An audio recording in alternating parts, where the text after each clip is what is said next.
Ladies of Reddit, how did a guy ruin their chances with you? He attacked a pigeon. We were acquainted with each other through work, and it was the first date. We're in a park, walking along, talking. Everything's normal up until then. Suddenly, one of the many pigeons walking around the fountain wandered near us. The guy stops what he's saying mid-sentence and takes a running kick at the pigeon. The pigeon's too fast for him and takes off, landing just a couple of feet away. The guy takes it personally and goes running after the pigeon, again, repeatedly trying to kick it. Finally, the pigeon ends the standoff by flying up to a tree. The guy takes off his shoe and throws it at the pigeon, who's now feeling confident in his tree. The shoe misses. So the guy picks up his shoe, puts it back on, and starts walking back to me, sulking and swearing under his breath as he half-heartedly kicks at any pigeon near him. All of this happened in a matter of minutes. When he first kicked at the pigeon, I said something like, "Leave him alone, what are you doing?" But after the full-on pigeon brawl, I was just in shock. When he came back to me, he was panting, wiping sweat from his forehead, but acted like nothing had happened. He started talking about where we should have lunch.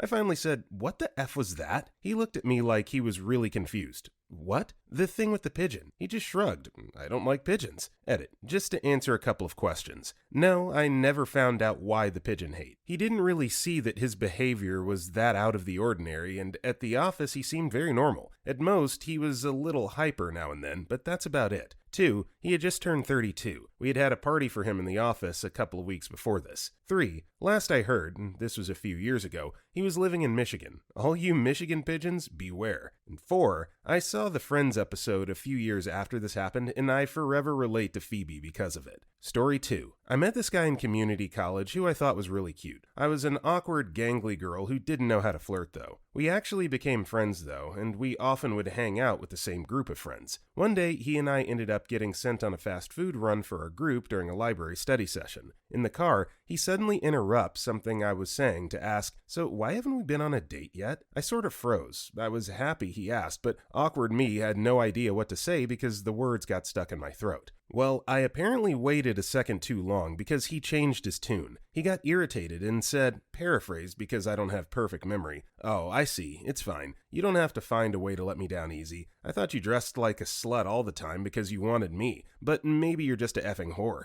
Too bad, really. I would have treated you like a human being." I tried to explain I was just nervous, but he wasn't having it. He called me a number of other names and then just shut down. This was a 19-year-old dude who threw a tantrum like a 12-year-old. After that day, he suddenly didn't hang out with us nearly as much anymore. He pretended I didn't exist. The idiot will never know I would have said yes to a date if he'd just had a few more seconds of patience. Bullet dodged. Edit. Holy crap, did this get a lot of replies. Let me try to answer the majority of them here. 1. A lot of people referred me to the subreddit Nice Guys. I'm already subbed, but this is just a college story from like 7 years ago, without any pics for proof. I don't think it'd work. Plus, I already got 1000% more karma here than I thought I'd get, so I wouldn't want to try and be greedy. 2. Speaking of proof, a few people think it's just a lie. I mean, I have no way to convince anyone this happened except to give more details. Our group was actually a club at the school. Someone had the damn genius idea and found a geek club. We got together on Wednesdays for a few hours and played card games like MTG and Munchkin, watched anime, drew, played video games, etc. We were a club of about 50 people, varied in ages from 18 to 40. This guy was a member for nearly 6 months and then stopped showing up. He was a sore MTG loser too. 3. As for the 19-year-old acting like a 12-year-old comment, I just meant that this was a man who should be starting to mature even a little, who was still being the type of dramatic known to be associated with preteens.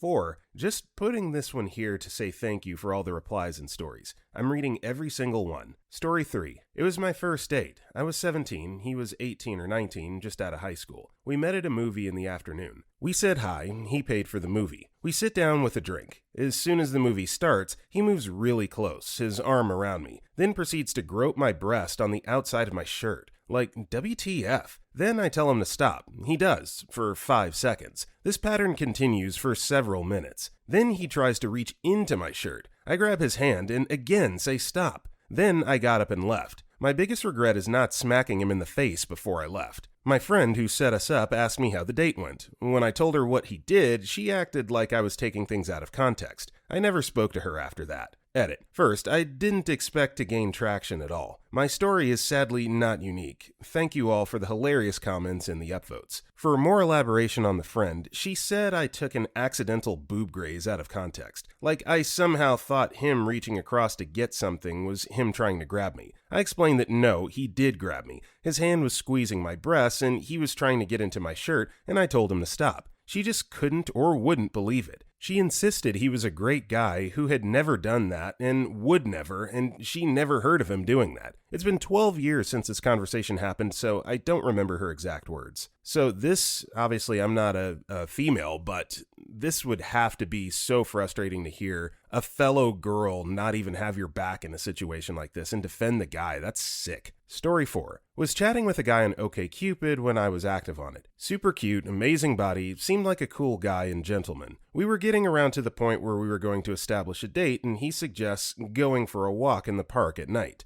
Okay. Red flag number 1. Maybe he's just trying to be romantic. I say, let's meet somewhere in public first so we can get to know each other a little bit, and suggested a popular bar/restaurant in the area. He suggests maybe a movie and to, quote, take that walk later on. Okay, so to summarize, he's not only suggested the sketchiest thing ever for a first date with an internet stranger, but is also now ignoring me giving him a perfect out and continued to insist on it. Finally, he says, sure, if you're more comfortable, we can meet in public. What's your address so I can pick you up? So I tell him I have a car actually. I can just meet him wherever we decide to meet. Meanwhile, I'm already feeling annoyed and suspicious, and halfway want to cancel this plan we haven't even made. He starts getting super pushy about it, saying he's a gentleman and he would never dream of letting me drive myself while he could pick me up, and again, tells me to give him my address so he knows where he can come to get me. At that point, I'm done. If I have to work that hard to try to convince you to not be a effing creeper, it's probably not going to end well for me. Ended up having to not respond and block after the insistence of getting my address. Thank God I never agreed to anything more or gave him any of my info. Edit. I want to clarify since I'm getting a lot of replies to the effect of, you're overreacting. He was probably trying to be a gentleman. It wasn't just a walk in the park. It was a walk in the park at night. He emphasized that and insisted on it, even after I stated that I would be more comfortable meeting somewhere public and populated. He wasn't just offering to pick me up. He was repeatedly asking for my home address after I said I would have been fine meeting him somewhere in public. I'm also seeing some replies from dudes who are concerned that they made someone feel unsafe by offering to pick them up. As a courtesy, offering a ride is totally fine, but you also have to be fine with the fact that not everyone is going to want to do that and accept it the first time you hear it. Story 5. We went to a Denny's and he walked me to my car. I was just sitting at the wheel and had started the engine when I heard him floor it and box my car in with his. He parked right behind my bumper so I couldn't get out. He got out of his car and knocked on my window. I rolled it down about 1 inch because he was seriously scaring me. He said he felt like he needed to let me know that he was very interested after he had been so nervous on our date. I'd gotten the feeling that he had little to no experience with women due to the constant nervous laughter every time we barely touched. I told him okay, and then he left and I was able to leave. The next morning he texted me and I told him I wasn't interested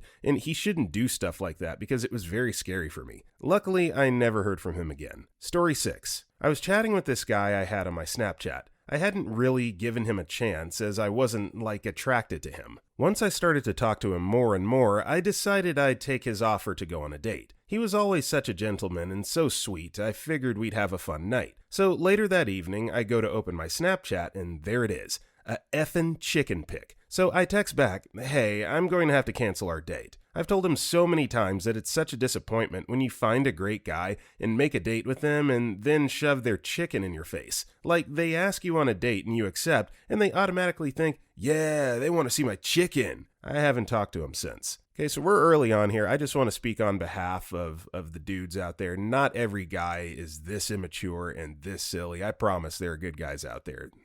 Story 7. This wasn't just one guy. This was many guys, completely dominating the conversation on the first date, and with stories that are clearly highly edited versions of the truth. Basically being the opposite of down-to-earth or an engaged listener. Back when I was dating, I'm married now, I wasn't interviewing someone to marry me next week. I was interviewing someone, and he was interviewing me, to see if they were fun, emotionally healthy people with compatible interests and outlooks on life. I don't care if a guy was unemployed. I mean, I've been between jobs too. What matters is if you want to work again or have some sort of plan for life. I didn't care that he was living with his mom as a roommate or in his parents' attic. I mean, we all needed to restart at times in our life, right? All I needed to know was that they were open to maybe having their own place someday. And it's amazing how many guys I met online who sat across from me, after using really old pictures in their profile usually, bragging about how they looked so much younger than their age, when I was right there and could tell very clearly that they definitely looked their age, and that would have been fine with me. What I didn't like is dating casual liars, braggarts, or blowhards, and I know from experience that dating and trying to love someone who's very insecure or has a very distorted view of themselves is like trying to hit a moving target. Story 8. He was a coworker of mine at a restaurant. He was about 10 years older than me, and I knew he was interested, but I wasn't sure. He seemed nice though, so I was thinking about it, but something seemed off. I ended up at a mutual friend's party a while later, and he was there. I wasn't drinking and decided to leave early. He had been drinking and decided to follow me through the dark to my car. He called my name as I got to my car, so I turned around and he started demanding I give him a chance and go out with him. I apologized and said I didn't think it was a good idea, and he got upset. He started yelling, saying I had been a tease and leading him on, and then just kept yelling, "Just go out with me, just say yes," over and over as he grabbed my shoulders and slammed me into the side of my car. He held me there, pinned against my car, and kept screaming in my face. He was about 6'2". I'm 5'3". I started to cry and told him he was scaring me. He took a step back and I got into my car as fast as I could, locked the door, and got the F out of there. Story 9. So I had known this guy for a few years, but we were just friends. I guess we were more of acquaintances. He asked me on a date a few years ago and I said yes. We went mini golfing and then to the mall where we visited a candy store. While we were there, he grabs some candy and shows me, then puts it in his pocket. We're both 18 and 19 at this point, both with jobs and our own money, and I just thought that was the lamest thing ever. Stealing candy? Really? Anyway, on the ride home, he starts talking about the Black Lives Matter movement and then says he hates black people because they're so dangerous and loud and makes some joke comparing them to monkeys. I could not wait to get home and never talk to him again. Story 10. OMG, this just happened on a first date 2 nights ago. This guy kept asking me if I party, how much I party, how much I partied in college, graduated 5 years ago, how I knew my best friend was bisexual, how my best friend came out to me, if we've ever made out or if I've kissed a girl, why I joined a sorority, and how I managed to be friends with all the girls. He also kept touching my leg, and at one point was stroking my entire leg.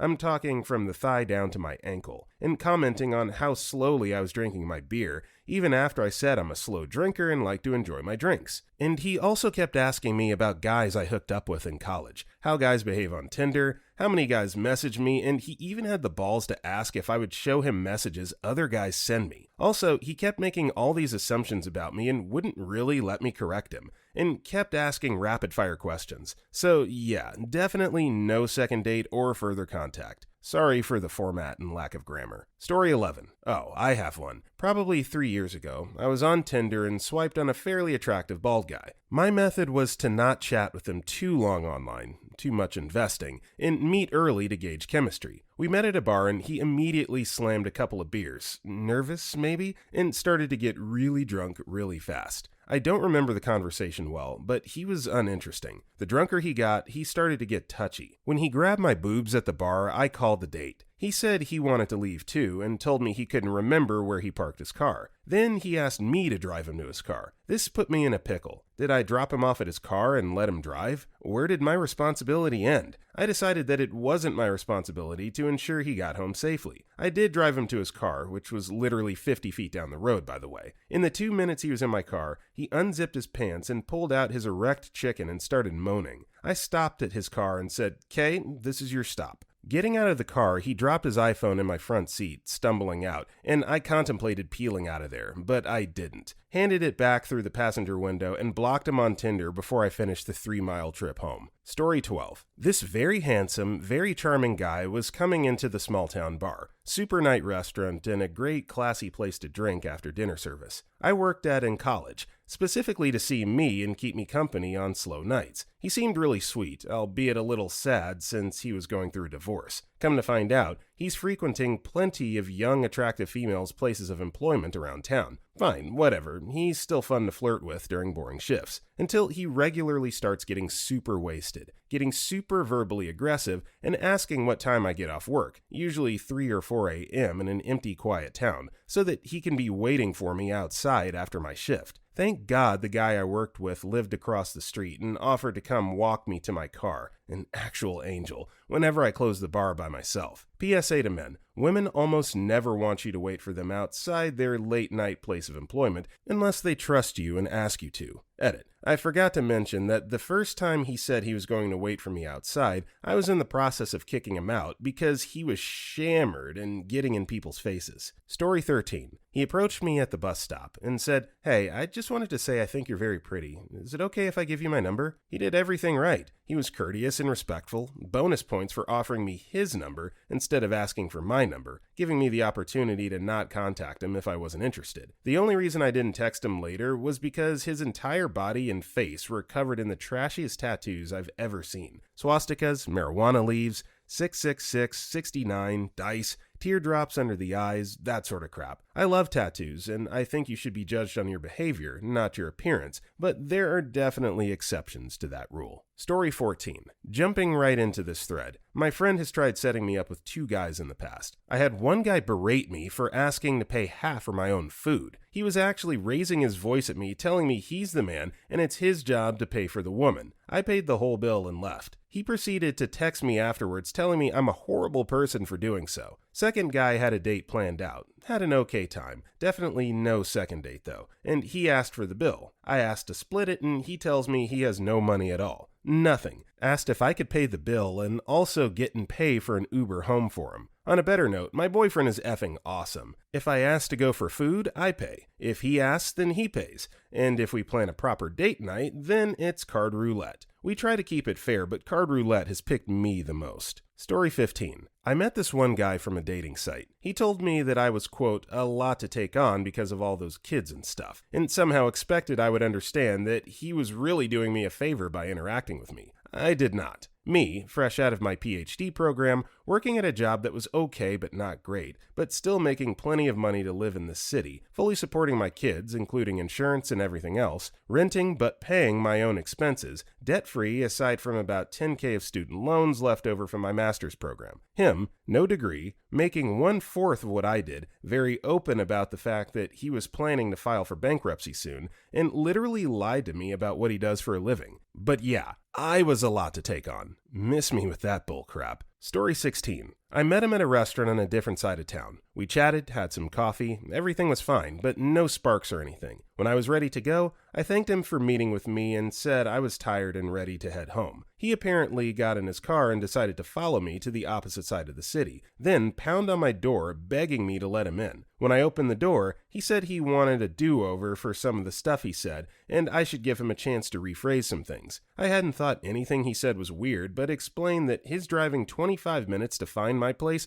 was super creepy, and if he didn't leave, I was going to call the police. He then lunged forward, trying to push past me into the house. I stuck my knee in his groin and said I was now definitely calling the police. Another guy started crying when I didn't want to give him a kiss, saying he thought he was in love with me and why didn't I feel the same? I said it was because we had just met and he barely said a word all night. Oh, and a third guy admitted on our second date that he was married and had 2 kids, but would be willing to pay part of my rent if I'd move closer to his office so we could hook up. Story 17. I went to a hangout at a bar after my coworker hit me up. One of his friends was here. We shook hands, introduced ourselves, and I said he looked familiar as if I've seen him before. I don't remember where. He said the same about me. He offered to drive me home at the end of the night since I took a lift. When he got to my house, he told me the alcohol buzz was hitting him. We all have taken a shot of whiskey about an hour and a half prior. I felt fine. Anyways, I ran back to my house, picked up bottled water, and handed it to him in the car. Then he said if I could keep him company while he sobers up. I said sure. We were talking about normal stuff until he said, "Did we ever hook up? Is this why you look familiar?" I said no. Then he asked if I could massage his back because his car seat gave him back pain. Then he wanted to lay down by sleeping on my legs outside of the car. Finally, it was 3 a.m. and I told him I'm getting sleepy and I left him. Story 18. I have a lot of creep stories, but this one still blows my mind. Guy pursues me for months. I cave and finally agree to go out with him. Waitress on our date is black. Waitress messes up one easily correctable thing when taking our orders. Guy turns to me and says, quote, "That's why I effing hate inwards." I stare in shock. I'm not white, but according to him later on, I'm not, quote, like those other ones. As my brain moves past the shock, I become livid. Guy knows I'm adamantly and vocally against racism. Even more than that, Guy knows I raised my 2 black nieces myself. It's over then and there, but the guy still had the gall to message me repeatedly from different accounts,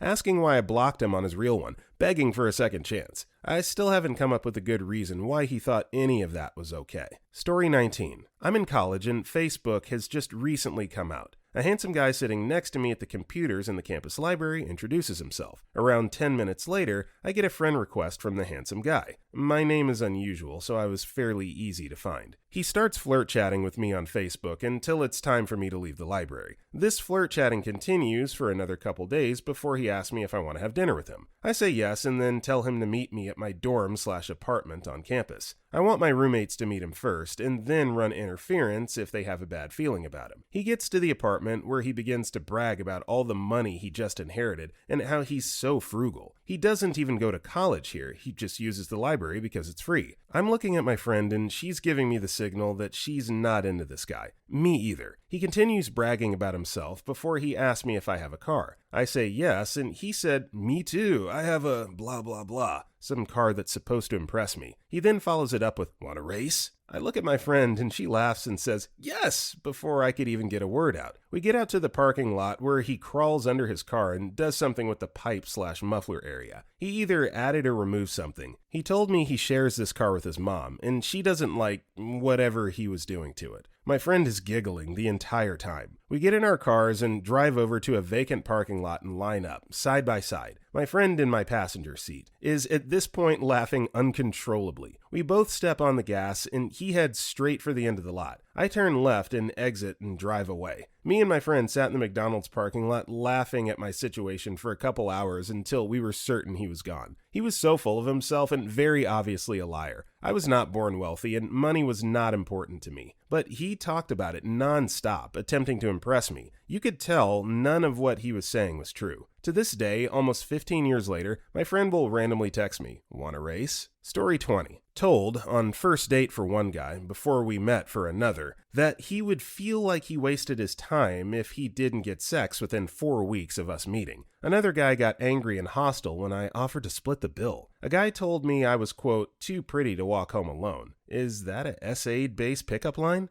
Guy told me his high school GPA and ACT score as a way to impress me. Upon first meeting him, we were at the end of college, telling me that if I stayed with him, I'd never have to work again. I like working? Telling me the first time I met him, not on a date, that he'd been thinking about what our children would look like. Asked me if, for a first date, I'd want to come over to his place and wait for his Peapod delivery with him. Generally, a combination of cluelessness and over-aggressiveness. Story 21. I once met a guy on a dating site. I stupidly gave him my home number. Still don't know how I fell for that. Nevertheless, before we've even met in person, he suddenly starts telling me how much he likes sex, all his favorite positions, and that he needs to know if I like sex as much. As if that was not enough, I start to notice that his Facebook profile doesn't match up to the description he gave of himself, i.e. job, etc. He was very insistent, calling me every 1 hour on the hour. I didn't know how to extricate myself since I'd given him my home number, and I was worried he would backtrack it to my home address. So I came up with a plan. I told him I'm so glad he likes sex because so do I, and that I'm at an age that I want children, and will do anything to have them, and that maybe after a few weeks of dating, we'll be ready to try, and that I'm against condoms. I never heard from him again. I'm sure he refers to me as the bullet he dodged. Story 22. Told me he loved me after dating me for a month. I think it was our 8th date. Constantly gave me presents, to the point where I started to feel uncomfortable with it. I told him it was early for me, and that I needed to see how he was when he was angry before I could say I love you back. I've been abused before by men who loved me. Then, a couple weeks later, I made a small mistake, more like a miscommunication, and he flipped the F out on me, tore into me for an hour and a half, wouldn't let me sleep, blew up my phone for over 14 hours, 11 texts within 11 seconds at one point, said things like,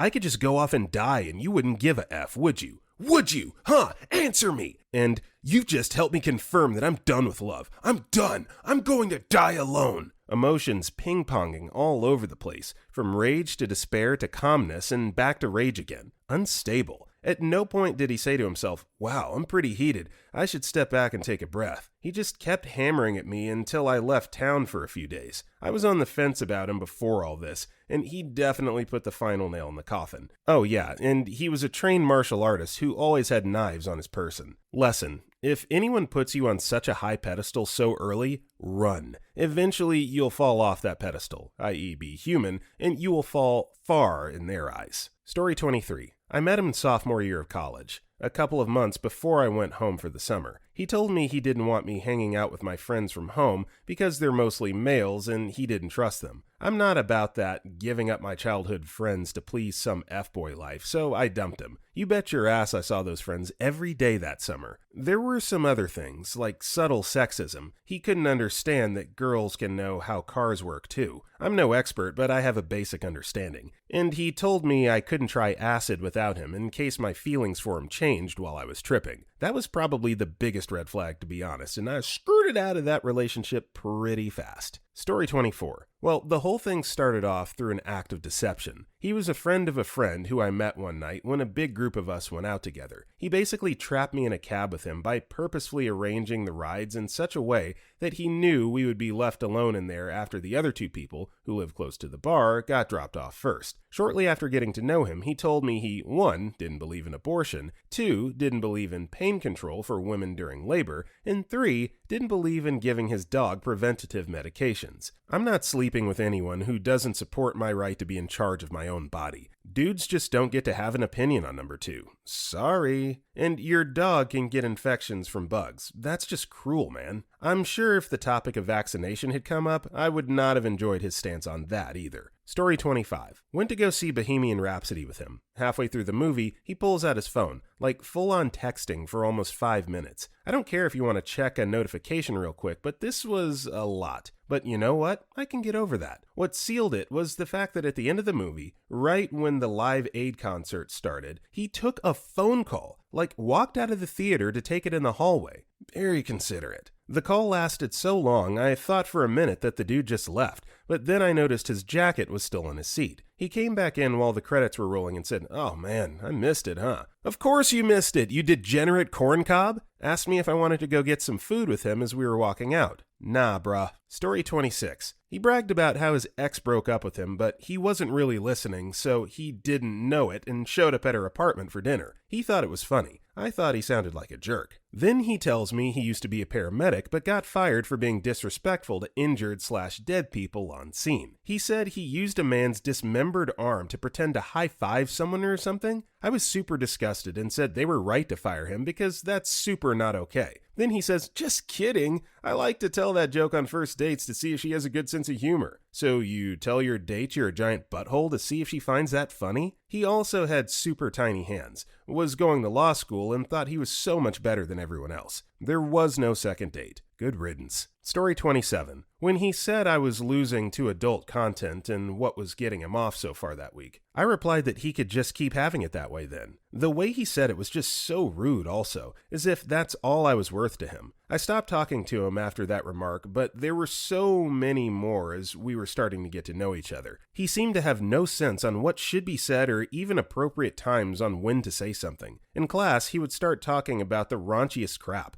not even quietly, even though we were sitting almost shoulder to shoulder with other classmates. It's a relief to not have to deal with him anymore. He was sweet at first, but then he showed his true colors soon enough. Story 28. One night while I was out with friends, I ran into a guy I had recently went on a few dates with. I wasn't all that interested in him. Nice guy, no chemistry. But as the night went on, my friends trickled back home and I was left alone with him. It was probably the beer talking, but I had one of the best nights I ever had with him. Long story short, I ended up going back to his place. Once we got there, I decided I just wanted to hit the hay. Beer was wearing off, and he was pissed. Imagine me. I'm curled up in blankets in this guy's bed, with my back facing him, and he asks, "Are we really not going to have sex?" I shrug and close my eyes, hoping he would leave me alone. Then, out of nowhere, he kicks me in the back, and I fall out of his bed. I picked up my belongings and head for the door, but not before he yells, "You're going to miss these 7 inches, for real." That was gross, Daniel.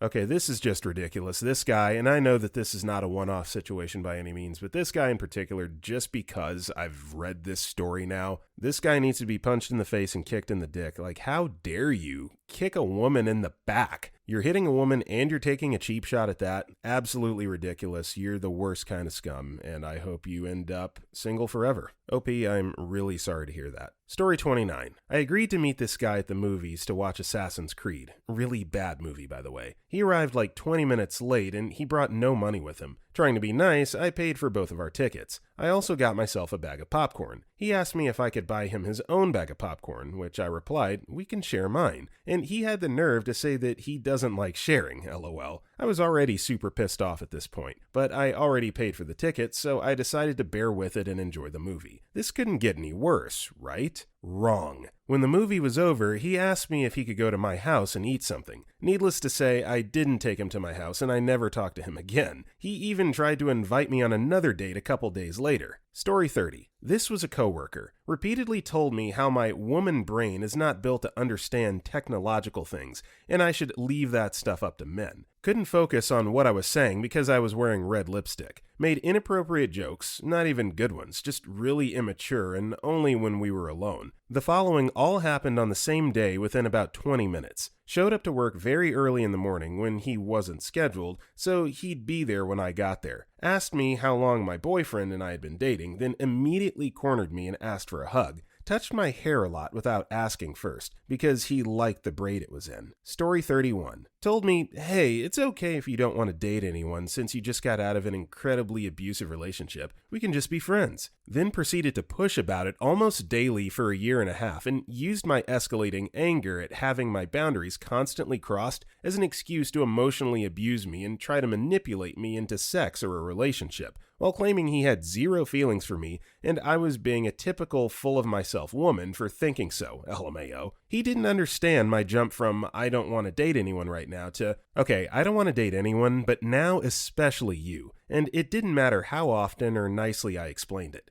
We were roommates, and sometimes he screamed at me about it from when we got home around 11:30 p.m. till 8 in the morning. He still believed I'd get with him right up until I blocked him on everything after moving out. Some say he's still out there, and you can hear him sometimes late at night, if the wind is coming at you just right. Ghosts can't feel love. All women are the same. I'm not sexist. Honestly, if he'd just given me space like I'd asked for from day one, things would have been different. Most likely never would have dated, but we'd be friends for sure, and he definitely wouldn't have gotten fired over harassing me at work. But that would require him to be a completely different type of person than he actually is, so I'm glad he's out of my life. Dude was a giant walking yikes. I've never met or dated a man or woman so crazy. I think he's an incel now, LMFAO. Fellas, if she says no, just let it go. Story 32. I've told this one before, but I was 16, almost 17, and he was 17, almost 18. We met at work and immediately clicked. Me, being the romantic that I am, fell for him hook, line, and sinker. He wrote me notes, drove me everywhere, etc. Met my family and everyone loved him. We all went to this big fair in our town with my parents, and a few of their friends and some of our friends met up with us there. Having a great time until I'm standing next to him, and this woman comes up and throws me down to the ground, screaming at me. Chaos entails. She's hitting him, screaming at me, everyone's thinking she's some crazy nutbag, and everyone's yelling. My dad's friend, who's loud and intimidating, yells for everyone to stop. So it turns out she's his wife, and he's 27 years old. My dad loses his damn mind,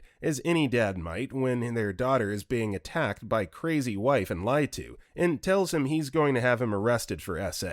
We hadn't had sex yet, so I'm mortified telling my dad I'm still a virgin in the midst of all this insane commotion, and my dad's friend is holding him back and tells my now ex to GTFO of there before my dad kills him. I'm bawling, mortified, embarrassed, etc. Everyone's reassuring me I was totally the victim, etc., trying to console me. My little 16-year-old innocent heart was shattered. He, of course, quits working where we worked, and 3 weeks later shows up telling me he's divorcing his wife for me and asking me to leave with him and he'll take care of me, blah blah blah. Well, guess whose dad was picking her up from work that day? He happened to show up to the end of my shift. My dad pulls up, sees John talking to me, gets out of his car and starts chasing him. My dad is chasing this man around the fast food building where I worked as cars are going in and out. I'm again mortified and just yelling at my dad to stop so we can leave, and my dad is yelling to anyone who would listen that this man is a child essayer and tried to essay me, and John eventually just runs down the street and keeps going. Never saw him again, lol. Story 33. I'm a girl, but my best story has to do with another girl, not a guy. We were at her place, after going on several dates and enjoying some really hot chemistry. The plan was to hang out,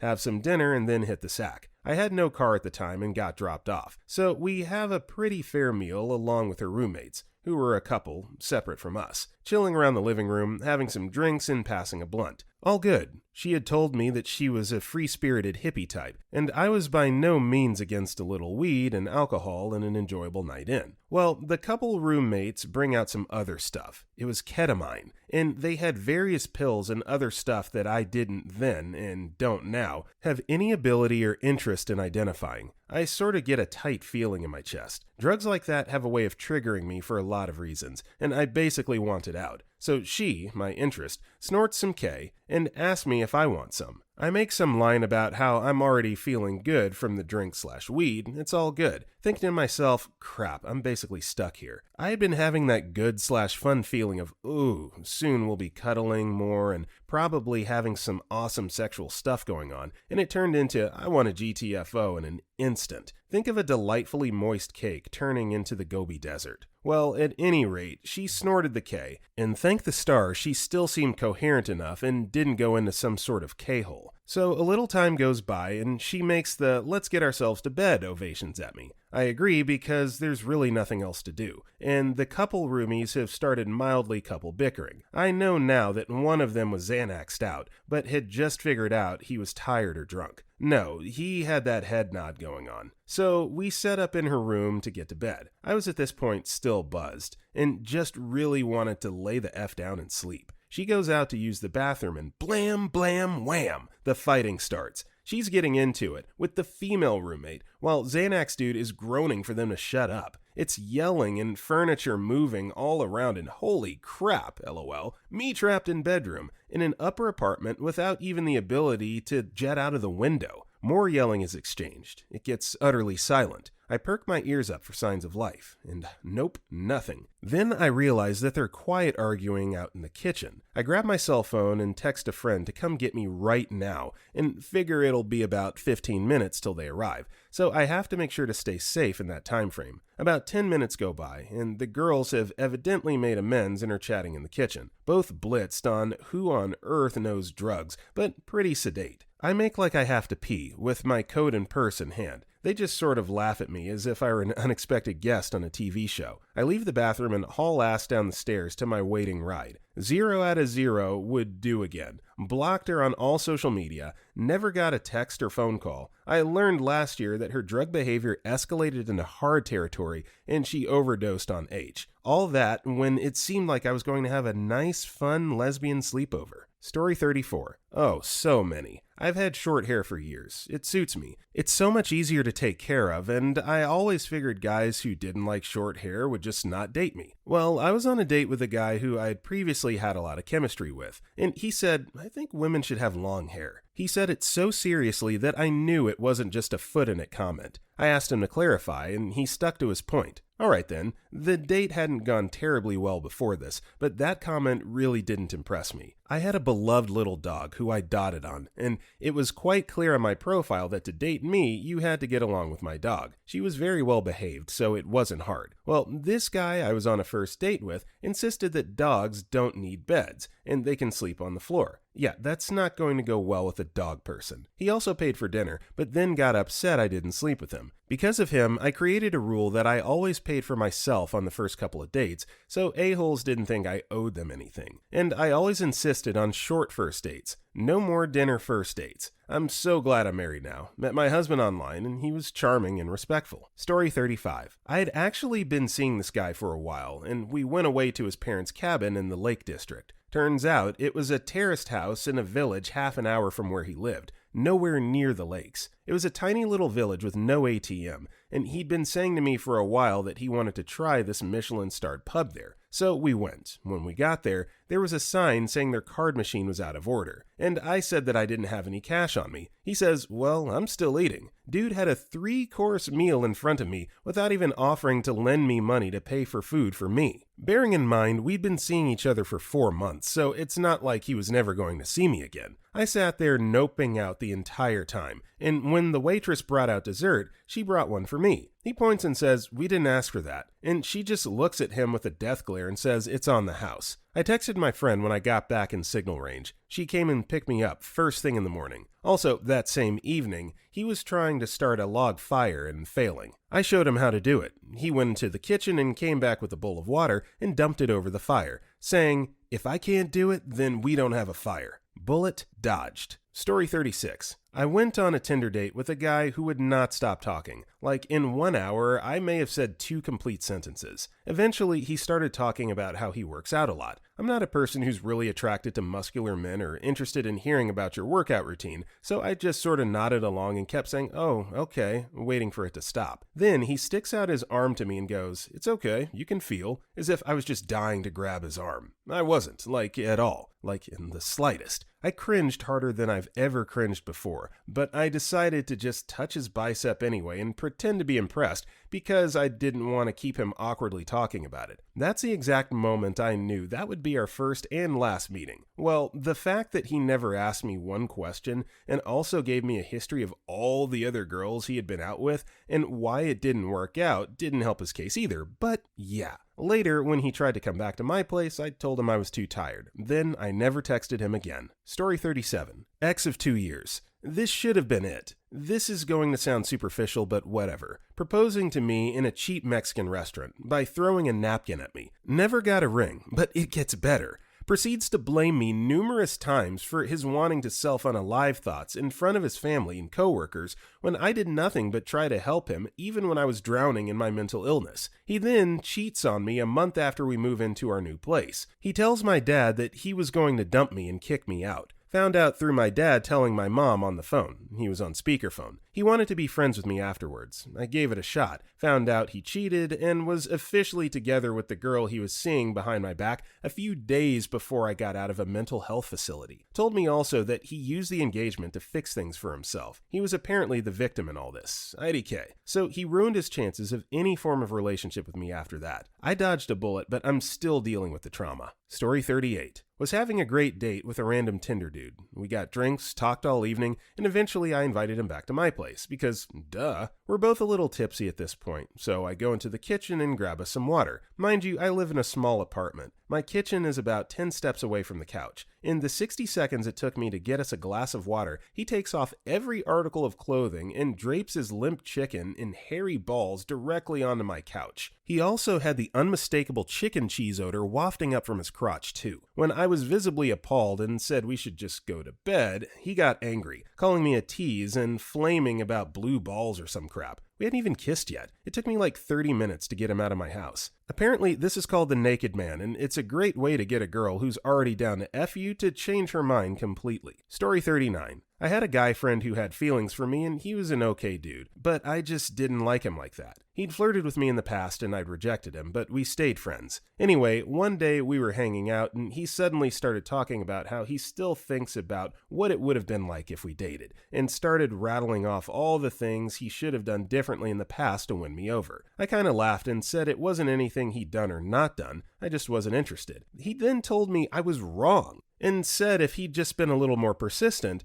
I would have realized what a good guy he was and given him a chance. It slowly dawned on me that he was a nice guy. Suddenly, all the weird crap he always said made sense. Stuff like him emphasizing how nice he always is to women when he was actually rather sexist and misogynistic. Getting upset when he would be nice to female friends and not get a date out of it. Making generalized statements about women, always correcting and arguing with me and other women, and his very frequent self-pity and lack of self-awareness. He would whine to me all the time about girls who wouldn't go out with him even after he listed off all the reasons why they should. I tried to tell him that the "you should listen to me because I know better than you" approach to dating doesn't work too well, but I was just wrong about that too, I guess. Anyway, I told him it's really insulting to be told that my own feelings are wrong, and that I'm not some robot who just needs the right series of commands to activate love.x. We maintained a tense friendship for a few more months, during which he grew increasingly bitter over my lack of interest in him and lack of positive response to his come-ons. It ended in a blow-up fight when he found out I started dating someone else. We're no longer friends, and he's the main reason I'm wary of making male friends now. Story 40. I went on a first date with a guy who seemed really sweet, family-oriented, and close with his mom. I drove an hour to meet him for dinner, and to see how things would go. When I met him, I knew that I wasn't going to be interested. We just weren't compatible. He tried to do everything with looking at me for approval, which, as sweet as that is, just be yourself. He was adamant that we needed to have a table on the deck outside that overlooked the lake, which was sweet of him.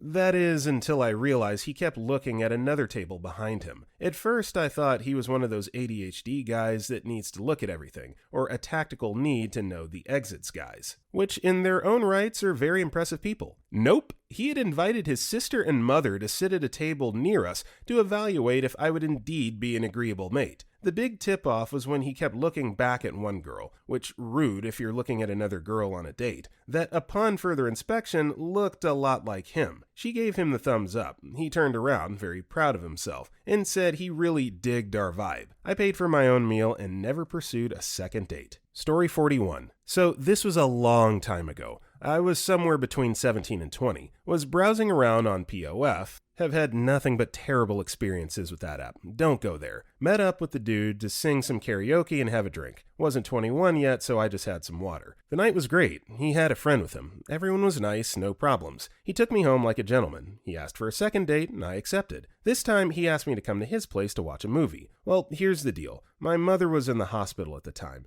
and she asked me to watch her dogs and made me promise I wouldn't keep them in a crate for long amounts of time. As odd as it sounds, I told the guy, sure, I'll come over, but I've made a promise to my mom, so I have to bring 2 dogs with me, a boxer and a pit bull lab mix. He wasn't fond of this, but decided to agree. I get to his house with the dogs, and we're chilling in his room, movie turned on. He starts to kiss me. Whatever. But then he gets on top of me, putting all his weight on me. I was like, dude, get the F off of me. Chill out. He laughed and kissed me harder. My mom's dogs jump on his bed and growl in my face. He moves and I jump up to say, let's go, dogs. Nope the F out of there with 2 dogs at my side. I'm 100% sure that if I didn't have to randomly bring 2 dogs with me, then I would have been SA'd that night. And what's really stupid, and even more so, what's dumb about guys is that I was attracted to him, young and horny. If he would have taken his time instead of trying to force me, then the douchebag would have probably got laid. Story 42. I met a guy on POF. It was my first time ever using a dating site. I was new to the area and wanted to meet new people outside of my only girlfriend I had known from living in Florida prior. I wanted to meet people outside of my comfort zone. He picked me up in a really cool, old-school 1960s Corvette. He was attractive and tall. Conversation is going great. We arrive at the restaurant. He tells me he can't drink due to a concussion, and I should order a drink if I wanted. I ordered a martini, and we got to chit-chatting some more. This is when crap gets weird. He tells me the reason for his concussion is that he's a semi-pro wrestler for ICP,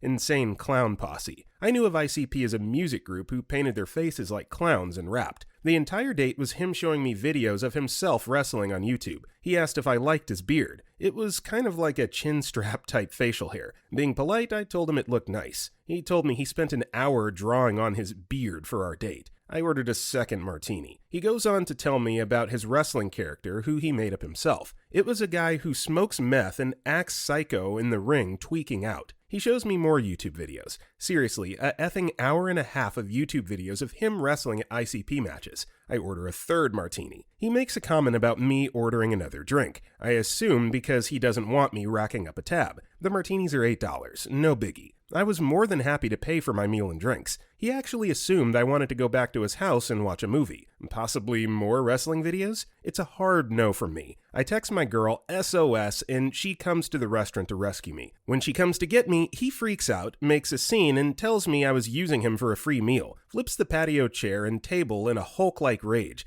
Me and my girl run to her car, and the next hour was him rage messaging me via POF. I gave up on meeting new people on dating sites after that. Well, first of all, I'm glad that you got $24 worth of martinis there. And secondly, it's just a funny visual. Somebody rage messaging you on POF. Like, really? You're using a dating website's chat forum to troll somebody. Dude, grow up. Story 43. I'm that guy. Even though I've always believed online dating is a complete waste of time and prefer to meet women in the old-fashioned way, I decided to give it a shot a few years ago. About a week after I set up my profile, a woman messaged me and we began what I thought was a perfectly nice, normal conversation. She was attractive, had a good career, pharma sales, and I didn't see any red flags. After we exchanged about 7 or 8 messages over the course of 2 weeks, I suggested we meet. She lived about 40 minutes away, so I proposed a lunch or coffee date somewhere that was convenient for her and we could meet there. Up until this point, she seemed very friendly, but after I asked her out, she immediately wrote back and demanded to know why I hadn't offered to pick her up at her house. Huh?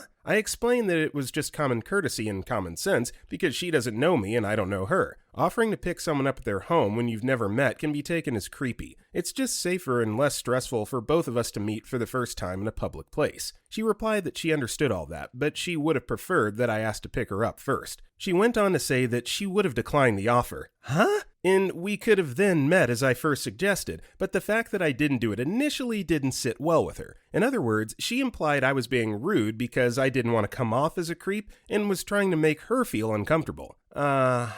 I dodged a bullet on this one, and I thanked her for that. Story 44. When I was only 17, I went to a fast food restaurant after I went to the gym, and it was a dead time of day, so I was the only customer in there. The guy making my food is flirting with me, and I'm being polite in response so he doesn't spit in my food or whatever. Anyway, after I go sit down with my food, he goes on break just so he can come sit with me, which, okay, maybe I led him on. I don't think so. Anyway, we're the only 2 people in the restaurant, and he's talking to me, and he's like, "How was your day?" And I'm trying to seem tough, so I'm like, "Oh, good. I was just working out earlier." And he says, "Oh, cool. You were at X gym that's literally 20 feet away, right? I saw the sticker on your car when you pulled up." He then tries to interrogate me about my gym schedule, and I sort of brush him off. Finally, he goes, "So why do you work out? You look great." Which, first of all, I'm underage. Second of all, I look gross because I just came from the gym. So I tell him the truth. I do MMA and I've been training for a fight. Dude's eyes light up. "Oh, that's cool. I used to do boxing and man, once you get in the ring, it's like you just want to kill someone, right? Like you just have that animal urge to beat your opponent till they stop breathing." What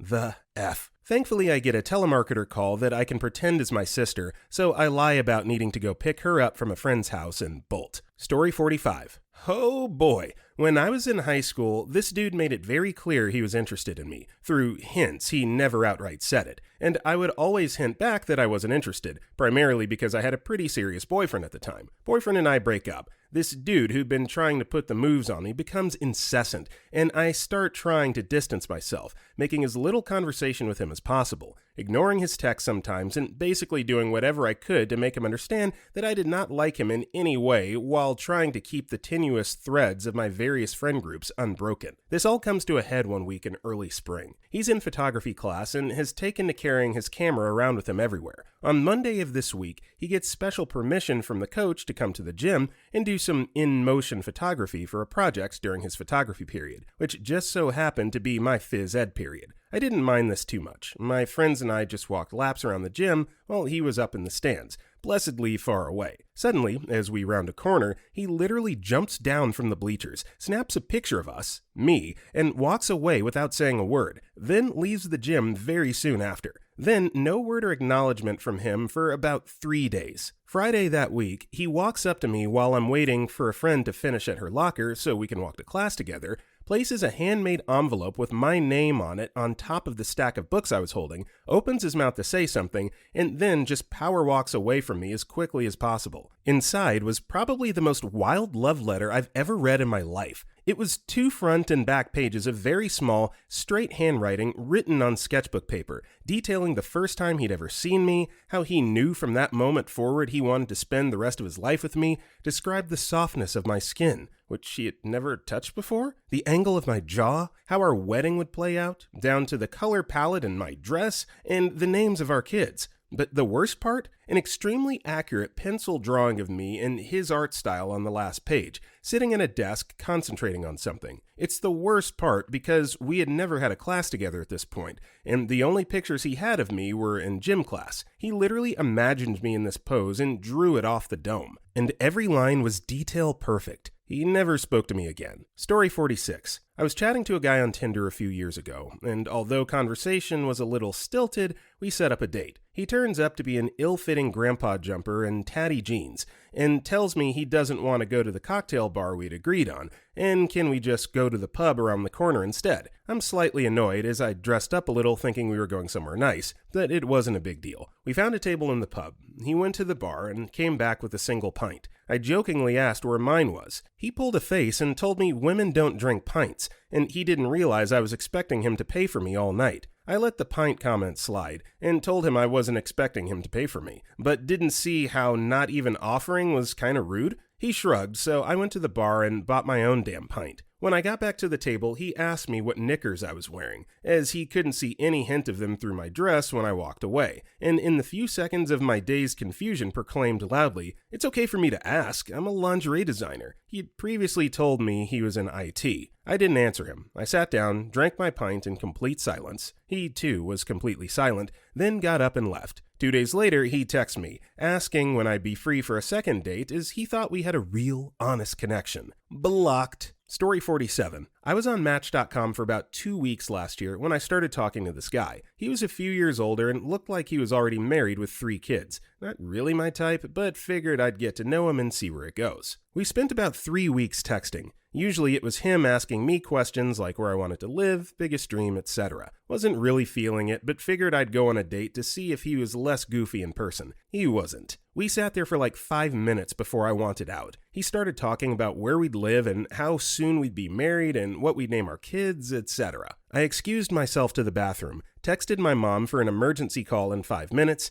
got back to the table. She called and told me she stubbed her toe on the cat and needed to go to urgent care to get it amputated. I started crying from trying not to laugh and apologized, gave him a kiss on the cheek and left. I blocked his number on the way home, but my phone redirects texts from blocked numbers to a blocked box. He had texted me like 50 times for about 3 weeks. Things like he loved me and he's sorry he scared me, we can start over. He had the opportunity to move to, state I mentioned wanting to move to, then after a few years we'd be moving to my home state that I want to move back to, and he'll love to take me with. I have to block him on everything. I mean, everything. I started an Instagram account back in October, and he started following and messaging me about how he'd like a second chance. It was almost a year after our first date, and he was seeing someone else. Edit, because I remembered another one. It was like 2006, and I was 18 or 19. I met this guy off a dating site and agreed to meet for a date at the movies. Met at the theater, get to our seats, and the movie starts. About 15 minutes in, I realize he's staring at me. I lead it in and asked if everything was okay. He said yes and focused on the movie. 5 minutes later, he's staring again. I ask if he's okay. He says yes and looks back at the movie. That happens during the whole movie. Totally creeped me out. Movie finishes and we leave. He apologizes to staring, but he thought I was so beautiful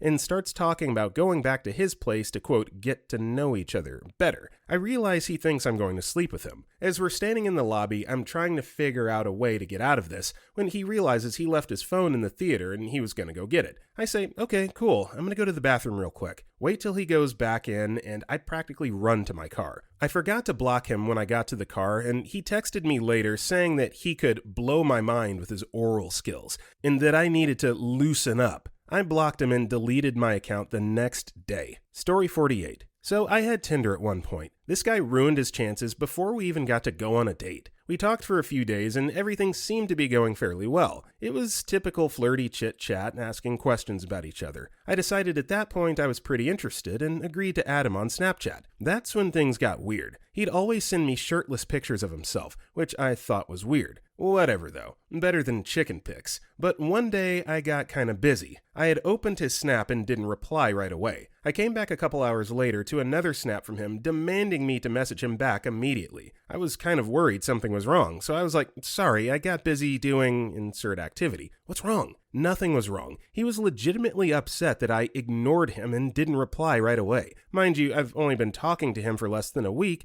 and I haven't even seen him in person yet. Fast forward to the next day. Same thing happens, except he blows the F up on me. Like, for real, he's pissed. I apologized, not sure why, and then he asked me on a date by sending me a nudie right after. I deleted him and blocked him on all social media. So effing bizarre. Story 49. I was working 2 different jobs. One was at a gas station in the morning. The second was at the big blue hardware store in the afternoon. The morning he came in like a regular customer, except when he paid for his gas, he stated, "Your eyes are prettier than your Facebook picture." I've never seen him before in my life. I know I gave a confused look, and he explains he was a friend of a fellow coworker and had Facebook stalked me. I was polite but weirded out. He hung out for an hour, never said a word. Thankfully, it was busy. So I get off work and head to my next job. No kidding, an hour into my shift, there is said weirdo with his kid, comes up to my register and tells the kid, no lie, "See, son, there's your future stepmother." All serious. Luckily, I had a good manager who had an emergency job of me sorting tools out in the back. To top it off,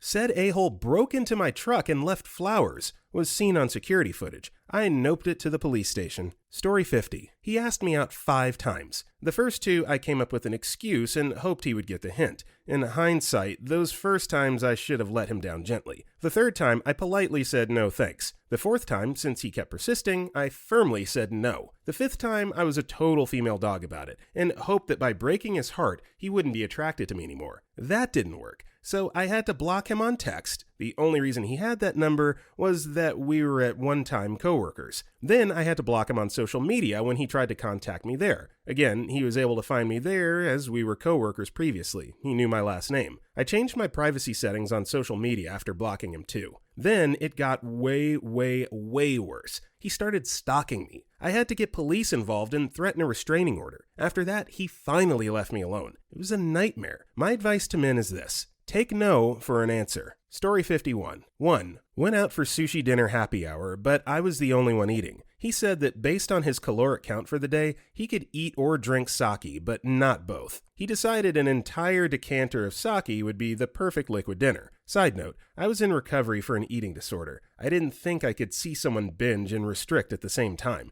but it's 2019 now, so I guess anything can happen. 2. Non-consensually started trying to lift up my skirt and feel me up while we were walking around before dinner, in a family neighborhood, while there was visibly an ambulance and cops on the corner. I can be an exhibitionist, but not the kind that gets arrested, and I didn't effing ask for it. 3. I asked to stop talking politics on the date several times, because I knew he leaned right. I presumed libertarian based on his conversation, and I very far left. And I just wanted this to be casual F-buddies and not have my lady boner destroyed. He ignored my requests and blew right through it until I tried to jokingly finish the subject by saying, well, whatever our differences are, it doesn't matter. Although anyone who voted for Trump isn't getting into my pants. His immediate response? Well, I guess we're not effing then. After 10 minutes of him alternating between defensive anger, pouting, and calling me childish, he chided me for overlooking, quote, all the good that Trump's done. Ladies, I could not with this guy. In some ways, I'm grateful he boozed himself up because it showed me all the wonderful bullets I could look forward to dodging. Oh, did I mention he was into kinky gunplay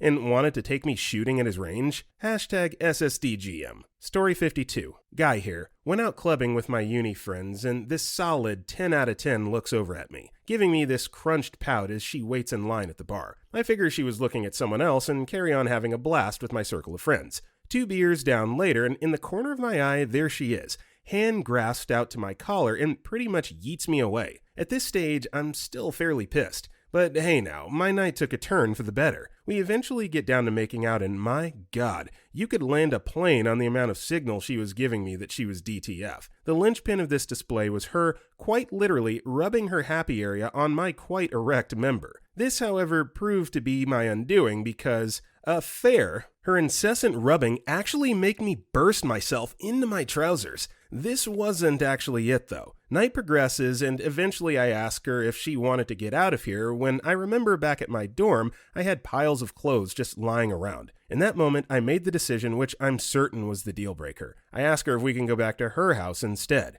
Before remembering about my room, I had mentioned I live only a few streets down, which turned out to be a dumbass mistake as she must have got some weirdo vibes out of me. Her no-no square probably shut down at that stage as well. She got on her bus, by herself of course. All I got in return was a shame wank later on, by myself of course. Yeah, and not to mention soiled trousers. Like, my God, how backed up were you to just bust when she's grinding on you like that in a restaurant? My God. Story 53. Taking everything I said, texted, or did as an opportunity to make an unrelated segue into something sexual/overly forced flirtation. Example, me. They still haven't processed my raise on my most recent paycheck. Guy, well, I'll pay you double if I get to tell you what to do. Me. Look at this cool picture I found of my grandmother and my mom before I was born. Guy, wow, that's crazy. You're definitely hotter than both of them, and you got bigger tits. Me, I got a new dog. Guy, lucky bastard. I'd kill to sleep on your lap. Literally all these things have been said for real, and every girl on the planet could list another similar sort of example. Story 54. Met this guy when I was 14. He was 16, because we took the same bus to different schools. He was nice at first, so I was nice back, but at some point he just wouldn't stop staring at me. All the time. I swear, he'd not say anything and stare at me for 20 minutes at a time, which really freaked me out. Fast forward into a few weeks later, where I start taking an earlier bus to avoid him. I can see him waiting at the central station, checking out all the arriving buses. I try to sneak past him. He catches me and says, "Why do I never see you anymore? I thought we had something special." I'm 14, so I don't know how to handle life, so I just go, "Oh, well, I just started taking a different bus." Fast forward into a few weeks later, where I just experiment with different buses every day. One day, we're on the same bus home. He says nothing, but stares daggers at me. I felt awful having to get off at the same stop, but I didn't really have a choice. Got off, walked away as soon as I got when he yells my name. I freeze, turn around, and he yells, "X, I love you!" I ran away and had my mom call his mom and never saw him again. Needless to say, he blew his chances by terrifying me. Story 55. Yay, I finally have one. Went on a date with a guy after slipping him my number. My car broke down and he was the tow truck driver and he was cute. Ended up texting for a few days and then went out for a date. First weird thing, he didn't order any food. He said he wasn't hungry. Weird, but not a deal breaker. Then, like 5 minutes before I was done eating, he tried to order food, but the kitchen was closed. He then tried to argue with the waitress about it. This is where I was starting to get iffy. I've worked in retail and customer service all my life, so someone being rude to an employee is a total turnoff. On top of this, he kept talking about and bragging about how much money he makes. The money thing comes in later. He walks me home and he tries to kiss me, but I don't hold hands on first dates, let alone kiss. He was considering grabbing a cab home since my car was in the shop, and I don't remember why he didn't have his. He said he would text me when he was home. He lived like way down the street from me, and it should have taken him 30 to 45 minutes to walk home. He texts me in 15 minutes saying he's home. I say, "Oh, you got a cab?" He says, "No, I rode a bike." I asked him if he had rode his bike to the restaurant and didn't want to tell me, and he said no. He then texts me this. On my way home, I saw a bike in someone's yard. I was tired of walking, so I took it and rode it home, and now it's mine. I then wonder to myself, if he has so much money, why didn't he just call a cab instead of stealing a bike? Red flag for lying. I asked him to confirm, "So you stole a bike?" And he said, "Not really, it was in the front yard and they left it there, so it's their fault." I exchanged pleasantries for another text or two and then didn't text back. He texted me a couple days later with a question mark, and I let him know that the reason we weren't going to go out anymore is because he stole some kid's bike and that kid is probably devastated. He got mad at me and I ignored it. TLDR, guy stole a bike after our date after spending the date bragging about money and then said it was the bike owner's fault for leaving it out in the open. If you're going to steal a bike, first of all, don't. And second of all, don't tell your date about it. Story 56. A few years ago, an old friend of my ex-boyfriend messaged me on Facebook and started chatting. I knew this guy was kind of a player/man slut, but he's pretty attractive and very funny, and after like an hour of chatting with him, he asked me if I was up for meeting him for a drink sometime soon, and I was up for it, but I told him that I wanted to ask my ex-boyfriend if he was okay with it, because we hadn't been broken up that long and I wouldn't have been comfortable with going ahead with it unless I knew my ex didn't have any problems with it. He just said, "Yeah, sure, I totally understand." 5 minutes later, he started trash-talking my ex, who's supposed to be his friend, too, saying crap like, "You and X were kind of ridiculous together. I mean, he's much uglier than you. When I saw your relationship announcement on Facebook, I legit thought it was a joke. But then I remembered that he's a lawyer and girls like you tend to like that. Okay, thanks for insulting my choice of an SO and calling me a gold digger while at it. And X has never been good with the ladies, but he used to be morbidly obese, so maybe that's understandable. Total lie. He's been married and has had quite a few girlfriends before and after, and he used to be a little overweight, like 10 years ago. Then when he said, "I've heard that his ex-wife is totally crazy, pretty fat too, you know?" I just said, "Hey, let's call it a night," and blocked him. Story 57. Acting a child. Insisted on using a baby voice to ask favors. Nothing less attractive than a pouting man in his late 30s saying, "Can I have some of your chocolate, please?" Would also pout and shake his rapidly, "Nope, didn't happen, you have no proof of that," in the same voice if you tried to initiate a serious conversation. When I got fed up and request he ask like an adult, he just repeated it in the same voice, slowly changing to toddler tantrum voice, then deliberate monotone pissy robot, like he'd given up trying to meet my impossible standards. At no point did he ask like an actual adult. He made himself a child to me, and the idea of merely dating him now feels repulsively perverse. Story 58. He seemed like such a great guy, and after a few dates we went on, I felt I was ready to sleep together. The sex started all fine, but then in the middle of the sex, he started asking me questions about my ex and complained about his own chicken size. I really had nothing against his chicken size, but he kept asking me, "Is it too small? Is it bigger than your ex's? Am I better than your ex? Do you love me? Why don't you love me?" We had met a month ago. He was talking about all of this while I was on top of him trying to feel good. I couldn't get over that part. That insecurity really put me off, and I also hated how he seemed unaffected by the whole me on his chicken situation. His expression never changed, and he never stopped talking about anything else than his insecurities.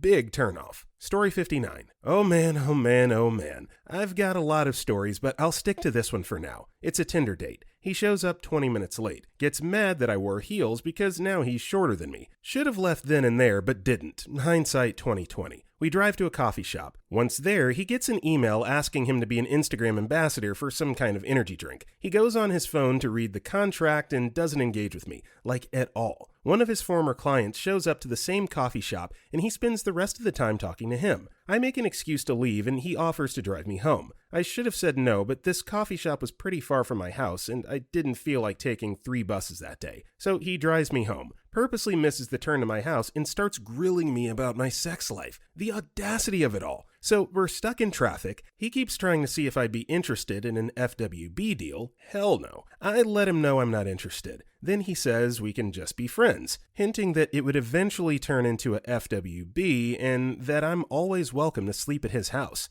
Barf. And the cherry on this turd cake? He says if I sleep at his house, then I can sleep in his $200 beanbag chair. First of all, no. Second of all, who spends that much money on a beanbag chair? Needless to say, he didn't get a second date. Story 60. The one that sticks out for me is with a guy I'd been dating for a couple months. It was a Friday night and my sister was on her way back from college for the weekend and I was super excited to see her. But before I knew she was coming home, me and my ex, then boyfriend, had already made plans for that evening. So I went because I hate flaking on people. We went out for dinner for his friend's birthday, and while we were there, I started to get a super bad headache. I rarely get them, so I'm a big baby when I do. I stuck it out until he was ready to leave, but told him how crappy I felt on the way home. We pulled up to his apartment and I decided to just head home, mainly to see my sister, but also because I felt like crap. He got super pissed that I wasn't going to come in and hang out for a while before I left. I told him I was sorry, I had to go, but he was being ridiculous, so I left. He didn't talk to me for the rest of the night, and when he finally did, he wouldn't stop bringing it up.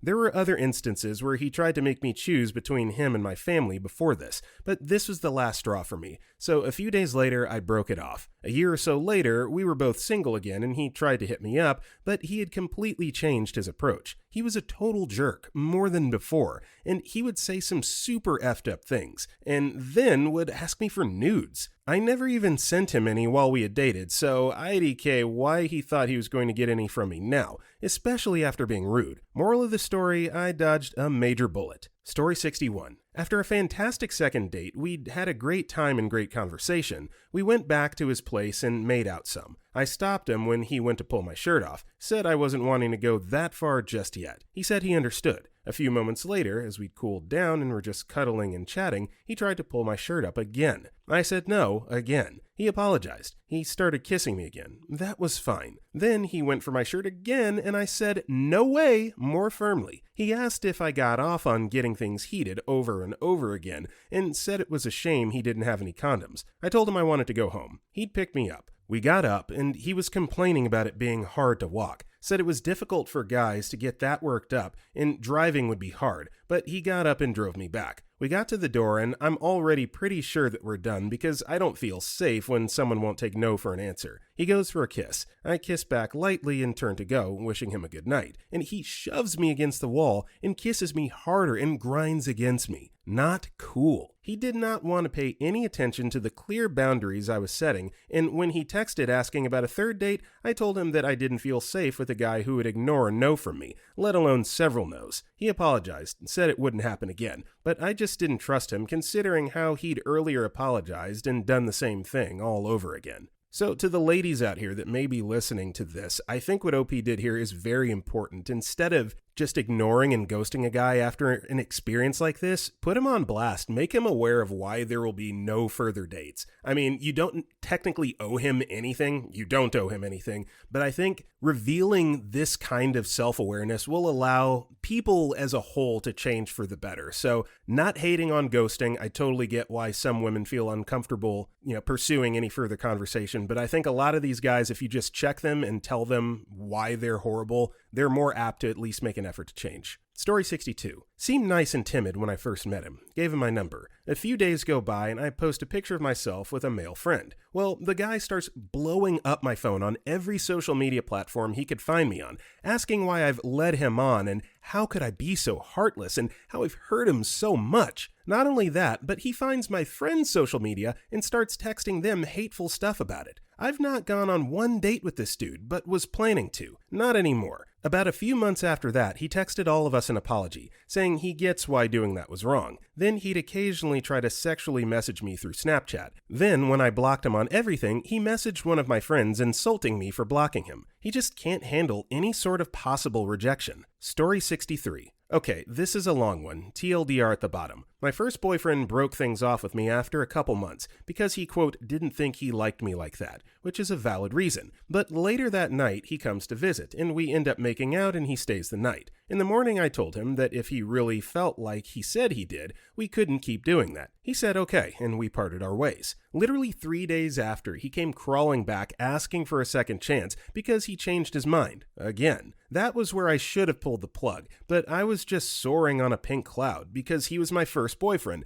and he said he still liked me. I still had a sliver of spine left because I said I needed some time to think about it before anything happened. But before the end of the week, we were back together. Things were great for another few months. We said our first I love yous, and I let him put his hands down my pants a few times. He couldn't find my clit even if someone held a gun to his head, but God knows he tried. When my birthday came up, I felt like I was ready to take things to the next level and do the horizontal tango, but didn't tell my boyfriend yet because I knew he was really ready and didn't want to disappoint him if it turned out that I wasn't. This was a pretty huge deal for me because I had a lot of anxiety about sex and regularly got panic attacks whenever things got too hot and heavy. Personally, I blame it on the fact that I was S8 as a child, and the fact that I was flashed when I was young probably didn't help in my quest to get that D. Anyway, we ate dinner with my parents and brother, and went up to my room. When the time came to go to bed, we turned down the light, snuggled up in our underwear, and he broke out the good old "we need to talk." On my birthday! He told me he didn't really love me anymore, but he didn't want to break up for real, because what if he changed his mind? We were both crying, and I was heartbroken and confused, and asked him if this was because we hadn't had sex yet, because I had actually planned that we could do it tonight. Cue the raging teenage boner, and, I mean, we can still do it if you wanna. I said no, I definitely wasn't in the mood now. I was still crying and uncomfortable. He offered to sleep on the floor since it was too late to catch a bus home, and I refused, because I wasn't that cold-hearted, and I didn't have an extra blanket. We just lay next to each other for a while, and no one knows what to do. Then he takes my hand and puts it on his stomach. I move it to his chest because we can cuddle. We both really needed a hug, to be honest, but no hanky-panky. He slides it back down to his stomach, and then a little bit further and a little bit further. I realize we're this, and my hand is going, so I resist and try to move my hand up again, but he was too strong and got my hand down his underpants. He then makes me give him a hand job, my first ever, would not recommend. I was silently crying during, and when he came, I felt so disgusted at myself. When the morning finally came, though not in its underpants like a certain teenage boy,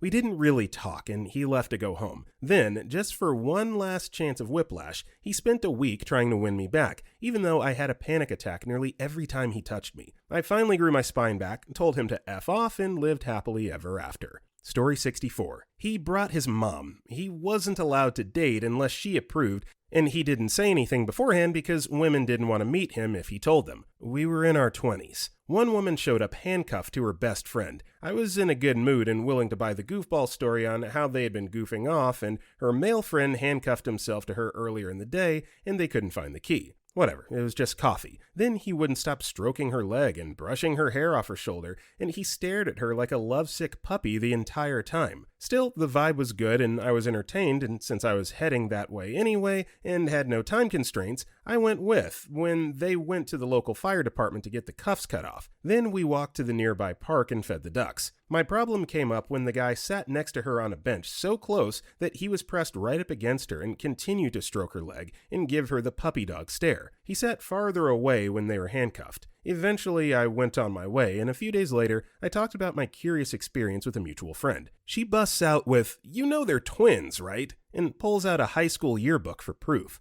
Okay, I did not see that going the route of incest in the end. That's disgusting, but yeah, I hope you're entertained. Definitely no second date there. Story 65. We had met up on Black Friday. There was absolutely no connection at all, and if I'm being honest, when I saw him, I wanted to turn around and run. After I got done at Walmart, I was buying a Christmas tree, he said he didn't want to go to lunch. So I said, that's fine, I need to get some more shopping down and get home. Being nice, we can meet up another time. This fool followed me to the next store and then started yelling at me in the middle of the parking lot, saying I was a whore and a female dog because I wouldn't let him come home with me. It just went on and on. I got in my car and drove away. Obviously, I didn't drive home. He followed me for about half an hour and continued to call me over 50 times. The messages he left? OMG, the red flags were flying high on that one. Story 66. I was going to meet this guy at the movies. I drove very far to make it easier on him, as he was already low on gas and a few other excuses.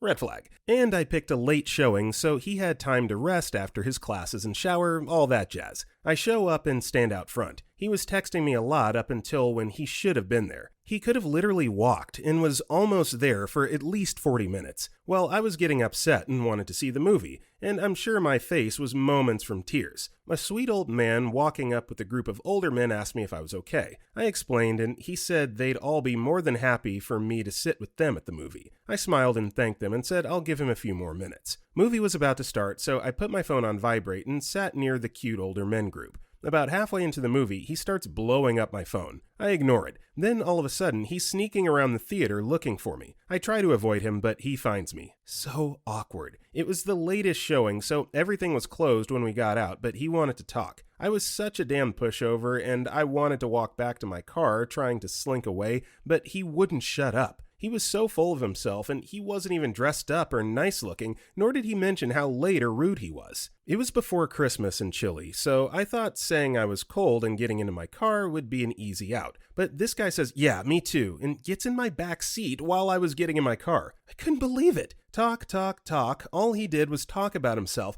then start telling me how I could be prettier if I worked out more, etc. I just didn't know what to do, and I tried being as blunt as I could about wanting to leave. And everyone but us was gone. The parking lot was empty, so I was starting to panic a little. Well, that's when Night Patrol came through. I've never been so happy to see a cop car in my life. 2 cops drove up and asked what was going on. I gave them my best woman in distress eyes I could manage, and they got the hint. Bad cop asked the guy to come talk to him, and nice cop asked me what was up. I told him, and he said no worries, then asked me about the movie. We got to laughing, and I had a better time with that cop than our whole date. The two cops talked for a second, and then they said they needed to talk to me, and he needed to leave. He left, and we all laughed about the movie for a while. Then they followed me out of the area to make sure Creep wasn't near or gonna follow me. That guy had the nerve to text me a bunch about how fun it was. I told him he was rude, self-centered, and delusional, then blocked him. He just wanted to talk about himself until the sun came up. What creep gets in a girl's backseat of her car? Ugh. Story 67. I was working in human resources for an airplane engine parts manufacturer, and they had clients,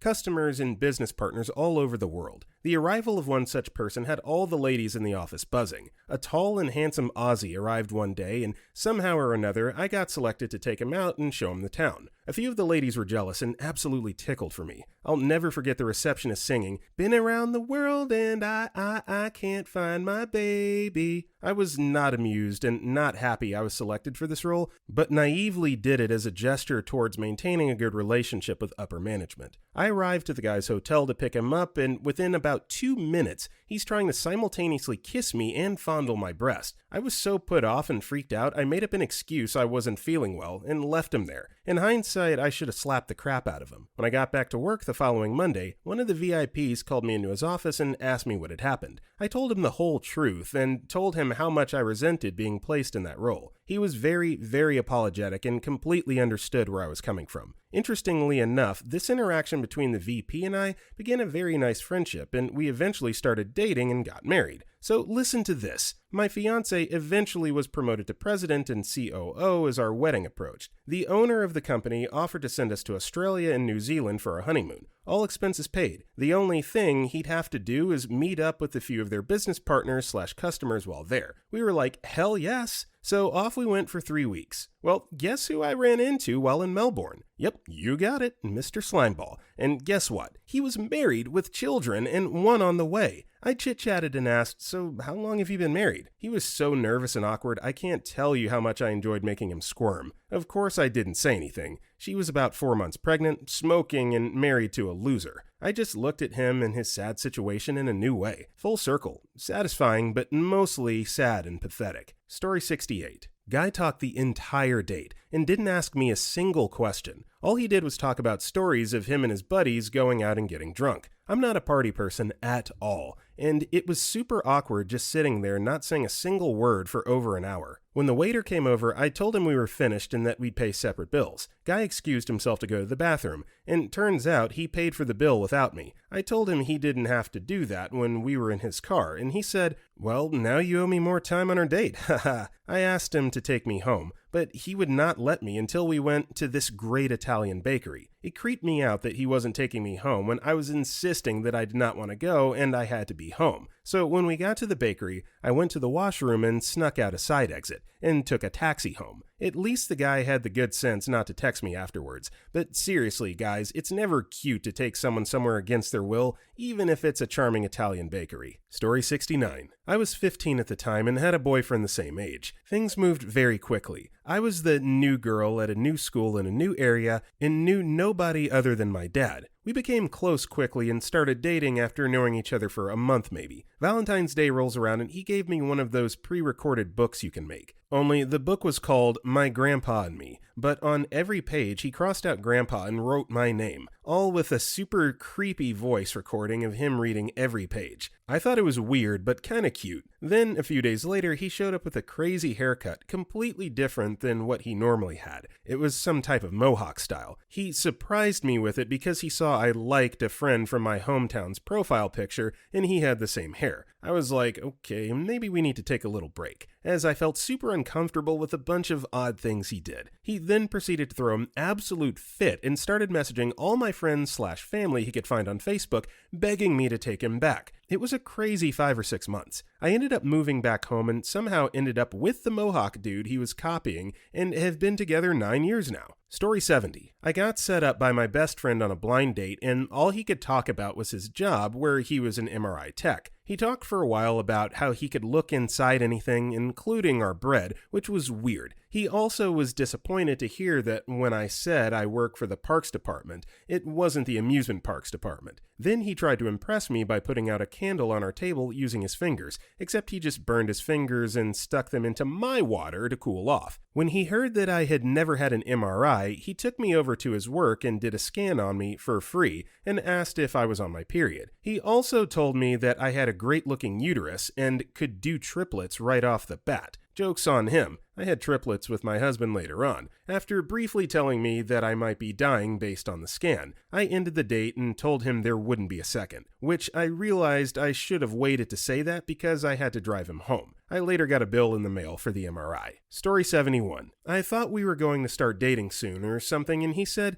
I really need to tell you something if we're going to make this work, but I have to tell you in person. Then he said he would, quote, see me Friday to tell me. So all week I was stressing about what it could possibly be. Friday rolls around and he comes to my house to finally tell me the big news. So basically, I've been talking to this girl, we'll call her Miranda, and I really, really like her a lot. Like, it's crazy how much I like her. Anyway, everyone knew I was talking to her and no one knew about you. So when people did find out about you, I told everyone I was going to drop you. But I'm not. I'm going to date Miranda and just call you when I want to come over. But don't Snapchat me, text me, DM me, or talk to me in person. And no one can know. Like, don't even tell your dog. He basically said, I'm trying to F still, but that's it, because I don't like you as much as Miranda. And to make it even better, he added, you'll only have to do this for like a year. The entire situation is just completely unbelievable. The more you think about it, the more wrong it is, too. Story 72. Middle-aged guy used to come into my place of work every day. I worked alone during the night shift at a patrol station and just hang around, not buy anything, just follow me around and talk at me. Finally, one day, I've had enough and asked him to leave. He hissed at me. I was just another cum dumpster and he thought I was different. He'd wasted all his time getting to know me. 19-year-old me was having none of that crap. I told him to get out or I'm calling the cops.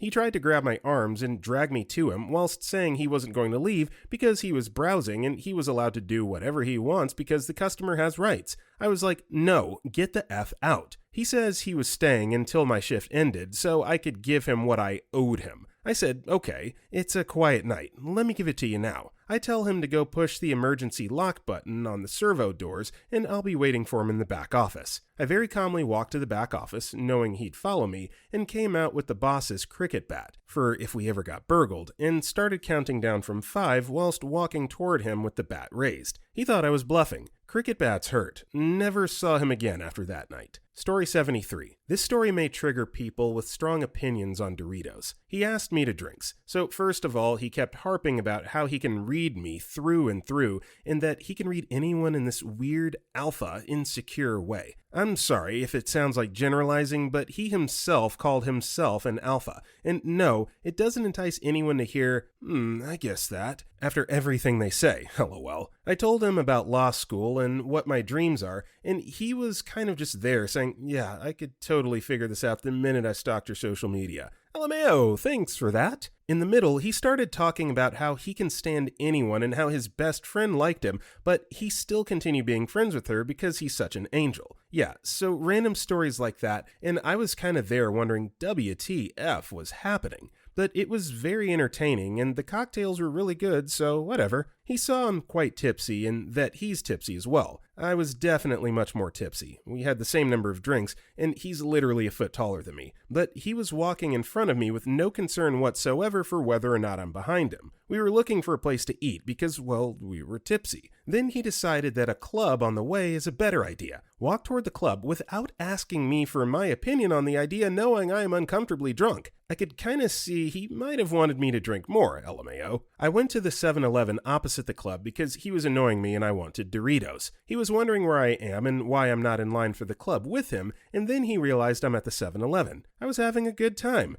There's no way I was going to not enjoy the night by myself because of this dude. Then he follows me, and then he gets pissed at me and calls me classless for picking the nacho cheese flavor. The Doritos nacho cheese flavor. The best Doritos flavor. After being a effing a-hole, he Doritos flavor shamed me. I've never been more turned off in my life. Okay, first of all, full agreement, red Doritos are the best. And secondly, does anyone else just refer to Doritos by the color of their bag, not the actual flavor, right? Like red Doritos, blue Doritos. Who says nacho cheese and Cool Ranch? Come on, weirdos. Just kidding. Story 74. His car was broken down, so I agreed to pick him up. When I got to his house, he was just getting out of the shower with a towel wrapped around his waist. I guess he thought he was going to impress me with his muscles. Anyway, he walked into his room, laid down on his bed, and cleaned out his ears with his pillowcase. It was New Year's Eve, and I decided, F it, let's go out. We got over to my side of town, and as we pulled into a store to get cigarettes, he made a mention of it being New Year's Eve, so he expected to get laid. After a little bit of conversation, I told him that he could go ahead and call his friend he had mentioned, and I pulled away and left him there. As I drove off, it started to rain. I got out of that one, which was probably only one of the best dating decisions I've ever made in my life. Story 75. Went on a first date with a guy after my high school sweetheart and I broke up. My parents worked with him, all firefighters, introduced us, and we decided to go the usual dinner and a movie. This was my first actual meet a stranger, get asked out, get picked up date. My high school boyfriend and I met at school and things went from there, so I'm pretty excited to start my adult dating life. I'm from a very small town and anything worth going to is about an hour away, so we go fancy and hit up Olive Garden. Had some food, he drank a couple beers, chitter chatter. I realize we don't really have a lot in common,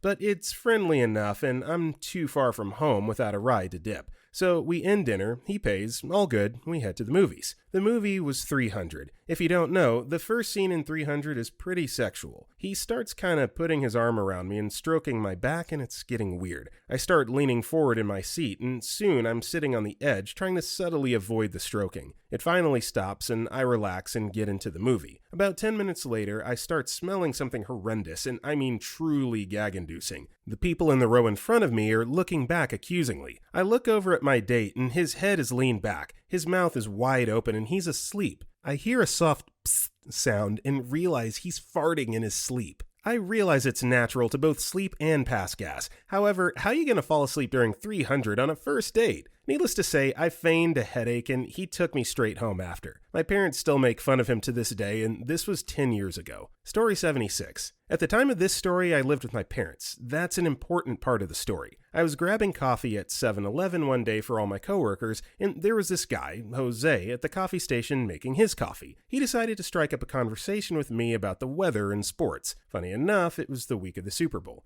I was being friendly back with him. In no way was I interested in him, and didn't give him any signals whatsoever that I was interested, though I've been told I'm a natural flirt. He took my friendliness as flirtation and asked me for my number. I gave him my cell phone number anyway, because you never know, really. I pay for my coffee and I get into my car and go to work. Hours later, I'm home watching TV and eating dinner. The phone rings and my dad calls out for me to grab the phone. I thought that was weird since everyone I knew had my cell phone number. I grab the phone and say, hello? And the guy on the other line says, hey, it's Jose from 7-Eleven. I figured you just gave me some random number, so I had my friend pull up your license plate number so I can get your actual phone number. I see your car is registered to my dad's name. Who the F is that? So there I am standing there with the phone, jaw dropped. The only thing that came to my mind was the truth. I gave you my cell phone number so you could have called me directly. That man is my father and the car is under his name. I live with my parents. Now you have zero chance with me since you're a psycho. Don't call this number again or my cell phone. Click. Story 77. 1 ate like a pig, looked at me with food all over his face, pants, shirt, the table, and floor, and then said, quote, I'm a terrible eater. 2, took me on his cabin cruiser to a beach club kind of restaurant. Found out it was going to cost $5 to tie up his boat. He got pissed, bickered about all through our date, and he made sure he drove the extra 10 miles to the management office to complain. Ruined what could have been an amazing date. 3, the naked man gambit. Works about half the time, but not with me. Story 78. There's this guy quite a bit older than me that has had a crush on me since I started working at the vape store I work at now. I've repeatedly turned him down for lunch dates and dinner dates. He always gives me weed. He sent me flowers for my birthday, he wrote me a poem, and he drew a picture of my eyes. I still continue to turn him down. So he's big into computers, right? He said, you know, XB Mew, I could probably tell you your social security number if I wanted to. Boy, I saw red. Not only had this guy not taken no for an answer and thoroughly creeped me out numerous times, he then threatens to find out my personal information? WTF? I had already told my boss many times that this guy creeped me out and made me feel uncomfortable, but that if he ever came in with my social security number, I'd be getting a restraining order right then and there. Story 79. Late to the party, but I was on a date with this guy and he was boring AF. He worked in a small recording studio and thought he was the crap for it. Obviously, his idea was that women were just supposed to be impressed by him and not actually have opinions about music. His only contributions to the conversation were him telling me something really basic and mundane about music and expecting me to get a boner over it. So we hit a major lull in conversation and I asked him what his favorite album of all time is. Him? Dunno. Me? Oh, mine's London Calling by The Clash. I just really love how him. Me and the guys at the studio don't like The Clash. They're really boring. Have you heard of the Sex Pistols? Interlude to point out that I am, and had always been, massively into the local underground punk scene. I started putting on punk shows when I was 14. Most small punk bands in this country are either friends/friends of friends with, or I've put them on a show, or both. Me. Yeah? Him. Yeah, they're just so much better than The Clash. That album they did was just so much better. Me. How? Him. I don't know, just better. The Clash are boring. It's too much music. The Sex Pistols were just like punk. Me. You know that they were essentially a boy band created by Malcolm McDowell and Vivienne Westwood. The whole point of them was the look, not the music. Him. Well, they're better than The Clash. At this point, I drained my drink, said something loudly to the effect of, I'm not going to sit here while some F-boy tries to tell me that some overhyped, talentless Vivienne Westwood clothes horses are better than The Clash because you think their trousers are cool, and walked out. Never saw him again. Deleted Tinder shortly afterwards. Story 80. By calling me fat and telling me I could only exercise with him at his level. He biked for like 40 miles a day. He was my boyfriend for 2 months. For the exercise thing, I played indoor soccer once a week and boxed once a week, just to get out of the house. I'm not trying to lose weight, just trying to have some fun. So I'm not completely out of shape, but he didn't like me doing those things because I wasn't doing them with him. He forced me a couple times to go riding with him to get a workout in, and I'm like, nah, son. I would go leisurely bike riding just for fun or whatever, but I'm not biking no frickin' 40 miles. For the calling fat thing, me and my parents were over to his house to meet his parents one particular Sunday afternoon, and both of us were texting all that morning. He said he bought donuts, which I couldn't believe because he was a health nut, and every time we hung out, he would get the healthiest option. And I asked if I could have one or two when I came over, and he said, nah, you don't need them. You're trying to lose weight, aren't you? You need to. I had never once mentioned losing weight to him at all. This was about 1 month into our 2-month relationship. I'm a 185-pound, 5'9" girl who I think doesn't need to lose weight. I'm perfectly fine with my body, so I don't need a guy, or anybody for that matter, to tell me I need to lose weight or what I can/cannot eat. I'm a grown-up who can make decisions for myself. OP, without knowing you or even seeing you, let me just tell you, you are beautiful, and you absolutely deserve to make whatever decisions you want to make about your body, so don't let this blowhard get you down. You're incredible. Story 81. So I've been reading these posts and haven't come to this one yet, so here it goes. I was in my late teens and worked as a line cook in a kitchen. The other line cook asked me out. I knew he was from the Middle East and was a really sweet guy. I'm not racist and hadn't been privy to Middle Eastern men, so WTF, right? Was out with him to several bars and dinner. All during the night, he told me of the horrors the Palestinians had to endure. He kept telling me about women and children are getting maimed and killed. I thought it was weird, casual conversation, but by the time the night got later, he became focused on one point. He was trying to recruit me for the PLO, Palestinian Liberation Organization. They were the ISIS of the 70s. He said it would be easy for me to fly back and forth because I was a white girl. First and last time, I had to say I was not interested in joining a terrorist organization. Yeah, longest night of my life.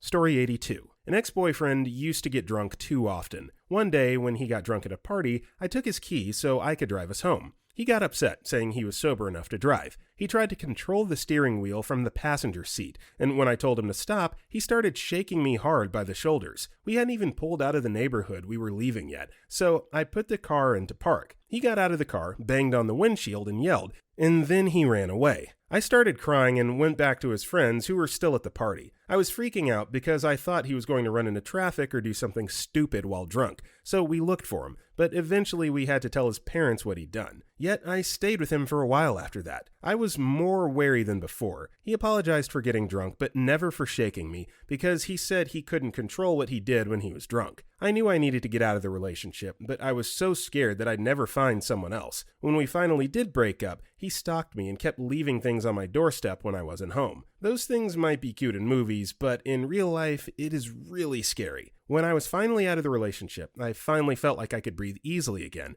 and I started waking up to the fact that a lot of the things he was doing to me were wrong. Story 83. Was flirty with this dude from the high school beside mine. Kind of friends, but mostly just flirtation and teasing. Thought this dude seemed pretty chill since we both were openly flirty, but neither wanted a commitment, and so we became F-buddies when I was a 19-year-old moron, a few years after first meeting him. Then one day he says, "So you think you're girlfriend material?" In a snide catty way that says he thinks I'm not. It's in front of two of his friends, too. I know I am, I say, because what the F? He laughs in a mean way, like, I'm confused as to why he's bringing this up, because I don't want to date him, and it's never discussed, so why is he judging me? I just think it's ribbing and move on. Shortly after this, I meet his dad. Day later, he tells me his dad told him he's an idiot for not dating me. I laugh awkwardly. It still has never been discussed. I think it's just a joke. We're chilling, eating pizza that I bought, and he's like, "Maybe one day I'll buy you a slice of pizza," in this flirty voice that says it's a big deal, like it'll be a date. But all I'm thinking is, okay, I bought us pizza from that place a billion times, but I just smile. One day, after effing, he says, "You think we should be more than just friends?" It clicked then that this guy was so insecure with his feelings that he danced around the topic of dating me instead of just telling me. Had he ever wanted to be just F-buddies?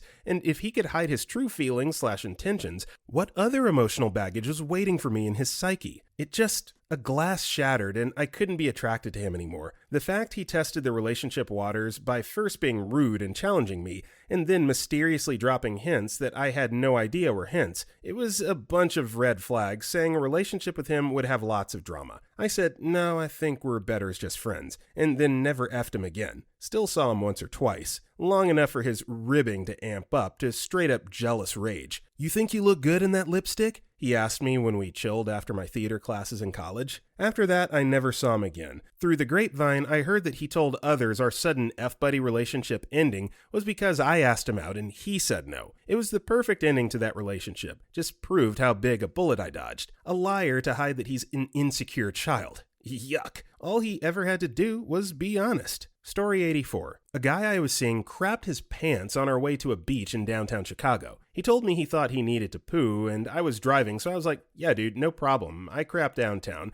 I'm also lactose intolerant. I'm gonna pull up to the Drake, just hop out, go to the entrance, and ask the dude if you can use the bathroom. I've done it so many times, with clear instructions on which door to enter." He didn't hear me, I guess. Hopped out, crapped his pants, called me, I redirected him to the right door, and I guess he went in there and finished crapping. When he finally came back, it smelled like he didn't even bother rinsing out his bottoms. I smoked a cigarette the whole time. That's in addition to his extra long nails on his super girly fingers, him depending on his mom and brother constantly, quitting his job, and also the smegma. Story 85. By not being upfront about their political learnings. Accidentally went on 3 dates with a Trump supporter because they avoided the question when I first asked. I know people are going to be offended by me replying with this. I've dated libertarians and pre-Trump Republicans in the past without issue, but to me, I could never date someone who voted for Trump. It also bothered me that he lied and evaded my initial questions about it, which is also problematic. Just being honest. Don't lie about your politics if someone you're dating asks you. Oh, and another guy who spent 20 minutes mansplaining to me what perfect pitch was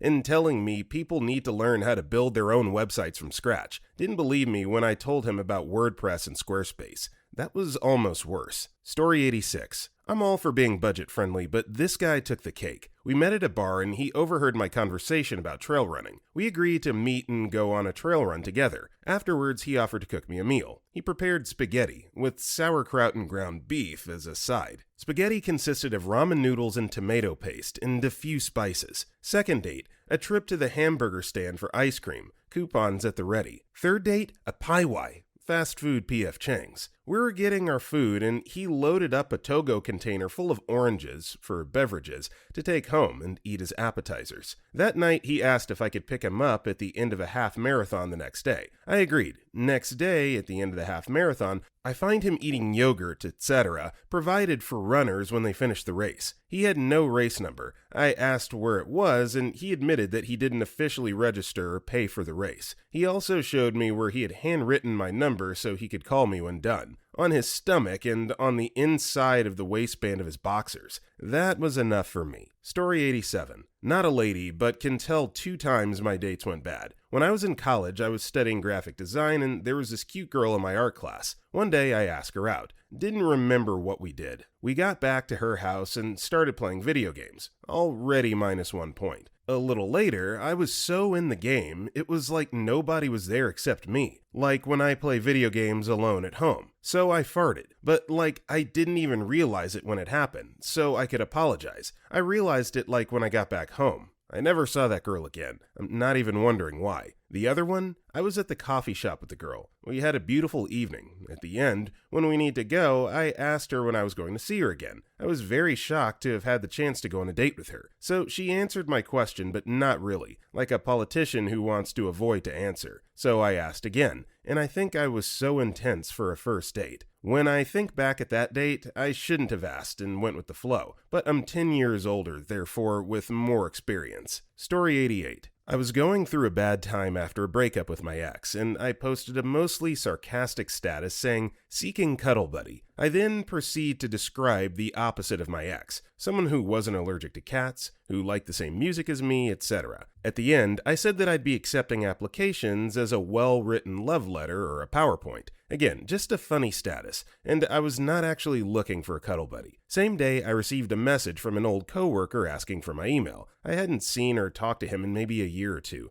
and I'm not sure why I didn't make the connection, but I sent my email and asked why. Then I got an email from him, and attached a very long PowerPoint presentation. Now, that part of the story would have actually been cute. It was a nicely made PowerPoint. Talked about him and his interests and why he'd be a good date, etc. I took it as very sweet, but I had dated my ex for 3 years, and I wasn't really ready to get into something so soon. So I sent a polite reply saying thank you, and that I wasn't looking for a relationship. For some dumb reason, I obliged to give him my number just to open up a friendship. He would send flirty messages, and I kept thinking, should I just go on a date with him? It was a confusing time for me. Eventually, I decided that it wouldn't be fair to him if I went on a date with him, because I just didn't want a relationship with him that way. He would text me every single day. There were multiple times where I ignored the text because I was at work and couldn't respond, and finally, I sent him a long text saying that I just wasn't ready for anything serious and that I wished him all the best. I thought he would take that hint that I didn't want the constant texts. He then ignores that and continues to text me daily. Then he starts spacing it out and texting me weekly. On holidays, I'd get a text. I thought that clear text was enough. One day, he even said he was close to my house. My house? Ugh! And I remembered that we were friends on Facebook, so he knew where I worked and what was nearby my apartment. That's when I decided to block him on Facebook. I should have blocked his number, but I was getting weird vibes, so I didn't, just in case he sent anything else and I'd need the text for proof of anything. At this point, months had passed. I signed up for a dating site for craps and giggles. Within hours, I got a message with a familiar picture. It was the guy I blocked, of course. He then proceeded to tell me how disappointed he was to see me on here and chastised me for using the dating site. Then he ended the message by asking me out. WTF? I deleted that dating site account so fast, but then it didn't stop there. He used my number to find me on every other social media, Twitter, Instagram, Tumblr, and he would follow me. That was the switch where I went and made all my social media private and proceeded to block him. This entire time, he's still sending weekly/monthly texts, mostly saying, "How are you? Good morning," etc. The last straw was months later. I signed up for Kik just because I wanted to see what it was. Within a freaking minute, he had found me on there too and messaged me. I admired the confidence after all those months, but man, that kind of ruined any chance that dude had. Story 89. Guy who caught the same bus from the city as me. You know the person. You see them every day. Sometimes there's a nod of recognition. They start to feel familiar. You rarely talk though. It can go on for years like that. He sat next to me one day and struck up a conversation. The only information I gave him was my very common first name and the name of a very large corporation I worked for. I'm sure he deduced which office building by the stop I got on at. We chatted small talk for the half hour, parted ways, and thought he was just being a friendly stranger. Next day at work, I got a call from him asking for a date. He had somehow tracked me down through this minimal information. This was pre-internet and would have required phone calls to different departments and different receptionists to find me, all who should have confidentiality in mind. After that, I started changing my routine, locked my house up more vigilantly, and surprisingly never saw him again. If he had asked me out for coffee on the bus, I possibly would have agreed. It was a natural progression. Stalking my place of work isn't. Story 90. He had me come over and showed me some video games. I've never been a video game person, didn't have any growing up. I thought it would be like a 2-minute thing, just for the sake of showing me one of his hobbies. If you have someone over, you might show them what you do for a hobby. You might show them your watercolor set, coin collection, drums, baseball cards, etc. That's part of getting to know someone, unless they're super into it. You don't just spend the whole time on that, since it will bore the lights out of them. It should take 5 minutes max. This guy spent the next 2 hours just playing his video games while I sat there next to him. I even asked a few times to do something else, but he wasn't interested. Yeah, that was the end. Story 91. On his profile, he said he was 5'7". Now, I know guys tend to add a few inches when they're shorter than 6 feet, at least in my many years of on and offline dating. So I meet him at Starbucks. I'm wearing flat flip-flops, important to story. He's about 4'9" to 4'10". I know this because he's the height of my mother. I'm 5'5.5". He seemed nice and polite. He could carry a conversation, and he seemed genuinely nice, and he was financially stable on his own, which I am too. So, though I wasn't sure about the height difference, I didn't want to not give it a go because meeting nice guys who were financially okay on their own, at least for me. So I was home on a Friday evening in my PJs. My PJs are the equivalent of jogging/yoga pants and a hoodie with a shirt. He invited me out, but I told him I had already ordered a pizza and was in my PJs. He said that I could come over and we could watch a movie. I thought, what the heck, why not? I get there and he immediately takes my pizza box from me without asking. He just grabs it from me. He takes out the pizza, all of it, I hadn't yet eaten any, and starts to wrap it all up in tinfoil and gives me a slice on a plate. I tell him I want more than one slice. He unwraps one and gives it to me. He puts the rest in his refrigerator. WTF? He then asks me if I want something to drink. I take a Sprite, which I say I don't need a glass. I said same about pizza to try to not make dishes for him, but he tells me I have to use a glass and a plate. Okay, no problem. I do prefer glasses to drinking out of a can. He has 2 couches. I let him sit first because I'm already turned off by the whole pizza/soda incident. I put my glass and plate down on a coffee table. He immediately picks them up and moves them. I figure, okay, this guy has OCD/control issues. So I see where he put them so I can make sure to put them back in the spot he moved them to. Nope, he spent the entire time moving my glass and plate every single time I put them down. No rhyme or reason to the location. He just had to move them whenever I put them down. So the movie he picks out is not in fact a movie. It's The Secret. This cheesy ass, I don't even know what to call it. But for me, it's just a bunch of BS. Some good thoughts in there, but I'm not into these types of things. He's on the edge of the couch watching it with such intensity the entire time. I'm watching the clock and just wanting to GTF out of there. He asked me if I like the movie, and if I want to give him money to book me a ticket to this conference that was coming regarding this book. I'm like, no thanks. He tells me that if I don't love the movie, he couldn't be with someone that doesn't love it.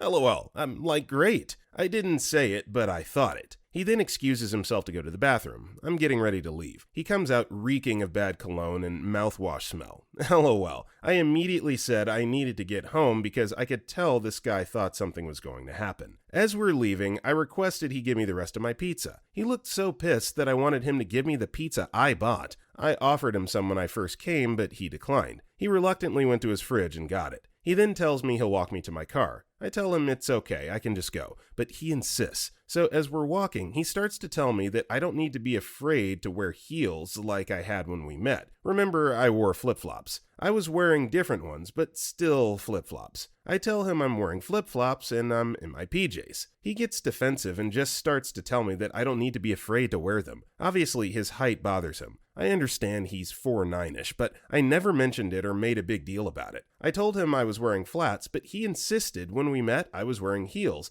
and that's why I'm so much taller than he was. Because he's not that short, it's just I was in heels. Mind you, I'm much taller than he was right then. Anyway, it turns me off when a guy makes a big deal about height when the woman isn't making one at all. If I had been overly bothered, I wouldn't have met him a second time. So as we're walking to the car/dumpster for him as he was bringing pizza box to it, I told him I could take it, but he said he would. He yells at me as he's walking towards the dumpster to say right where I was and not move. This makes me immediately start walking briskly towards my car. It's a big lot, so I had to walk a little bit to get to my car. He then starts screaming at me to stop walking and go back to where he told me to stand. Upon my ignoring him, he starts to yell at me to blow him a kiss. LMAO, OMG. I started laughing because honestly I was like, what the F? A mix of nerves and astonishment at what was happening. I make it to my car and get in and lock the doors. By this time, he's made it to my car. He demands I roll my window down to speak to him. I crack this window while putting my car in reverse. He then tells me he's going to call me to make plans for dinner. He says it like it's a given that we'll go out again. He never called, thankfully, though I would have blocked him if he had. Story 92. Reading through some of these comments makes me think that some people don't understand the point of flirting. It's meant to be a subtle dance to see if there's mutual interest in one another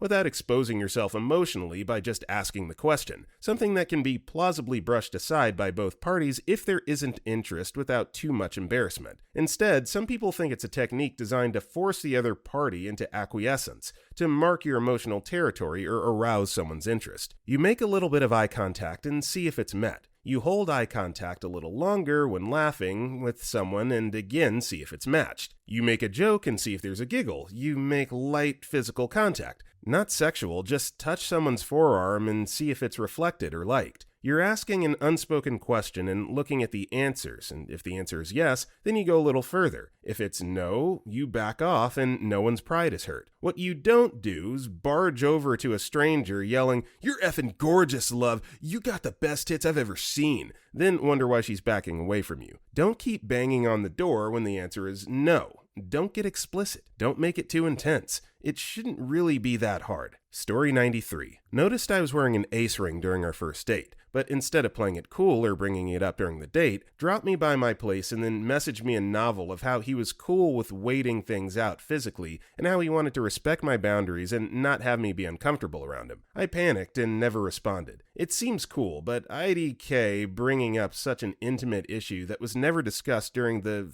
first date, and they just guessed based on context clues, and just bombarding me with messages about it after we weren't face to face just freaked me out. In contrast, when my now husband realized my advocacy wasn't just because my friends were that sexuality. He asked me about it in person, and then we had a mutual discussion on how it would affect our relationship and what boundaries were in place and where we envisioned our relationship going. It was also a month into our see where things go stage of our relationship, so it made sense to discuss those things. Call me old-fashioned, but I don't feel like you have to know if you actually trust a person before deeply discussing the intricacies of your sexuality and anxieties. Story 94. Incident 1. We were out at a restaurant and he was condescending to the waitstaff. I was completely mortified and haven't returned to that restaurant since then. And this was 2.5 years ago. 2. Different guy. Did nothing except talk about himself, and when I tried to talk, he redirected the conversation to be about himself. Basically, but enough about me, what about you? What do you think of me? 3. He said Trump was awesome and he basically worshipped what the guy had to say and thought it was hilarious when Trump made fun of that disabled reporter. 4. This is more recent. I've been communicating with this one guy. Seemed nice. We went out for coffee once and was very shy. Nothing wrong with that. We had been texting beforehand, and when we met up, he accused me of never texting him, which I had in fact been texting him. Only I was the only one always taking the initiative and got tired of doing so. I had to use the bathroom, and when I came back, I caught him trying to leave. We talked a bit more, then went our separate ways. Then ran into each other again at my church. He's currently church searching and hops around a bit. He was nice, but accused me of never texting him again, which I had texted him a few times. But again, I got tired of taking the initiative, so I stopped. I haven't heard from him much since. 5 was a major conspiracy theorist.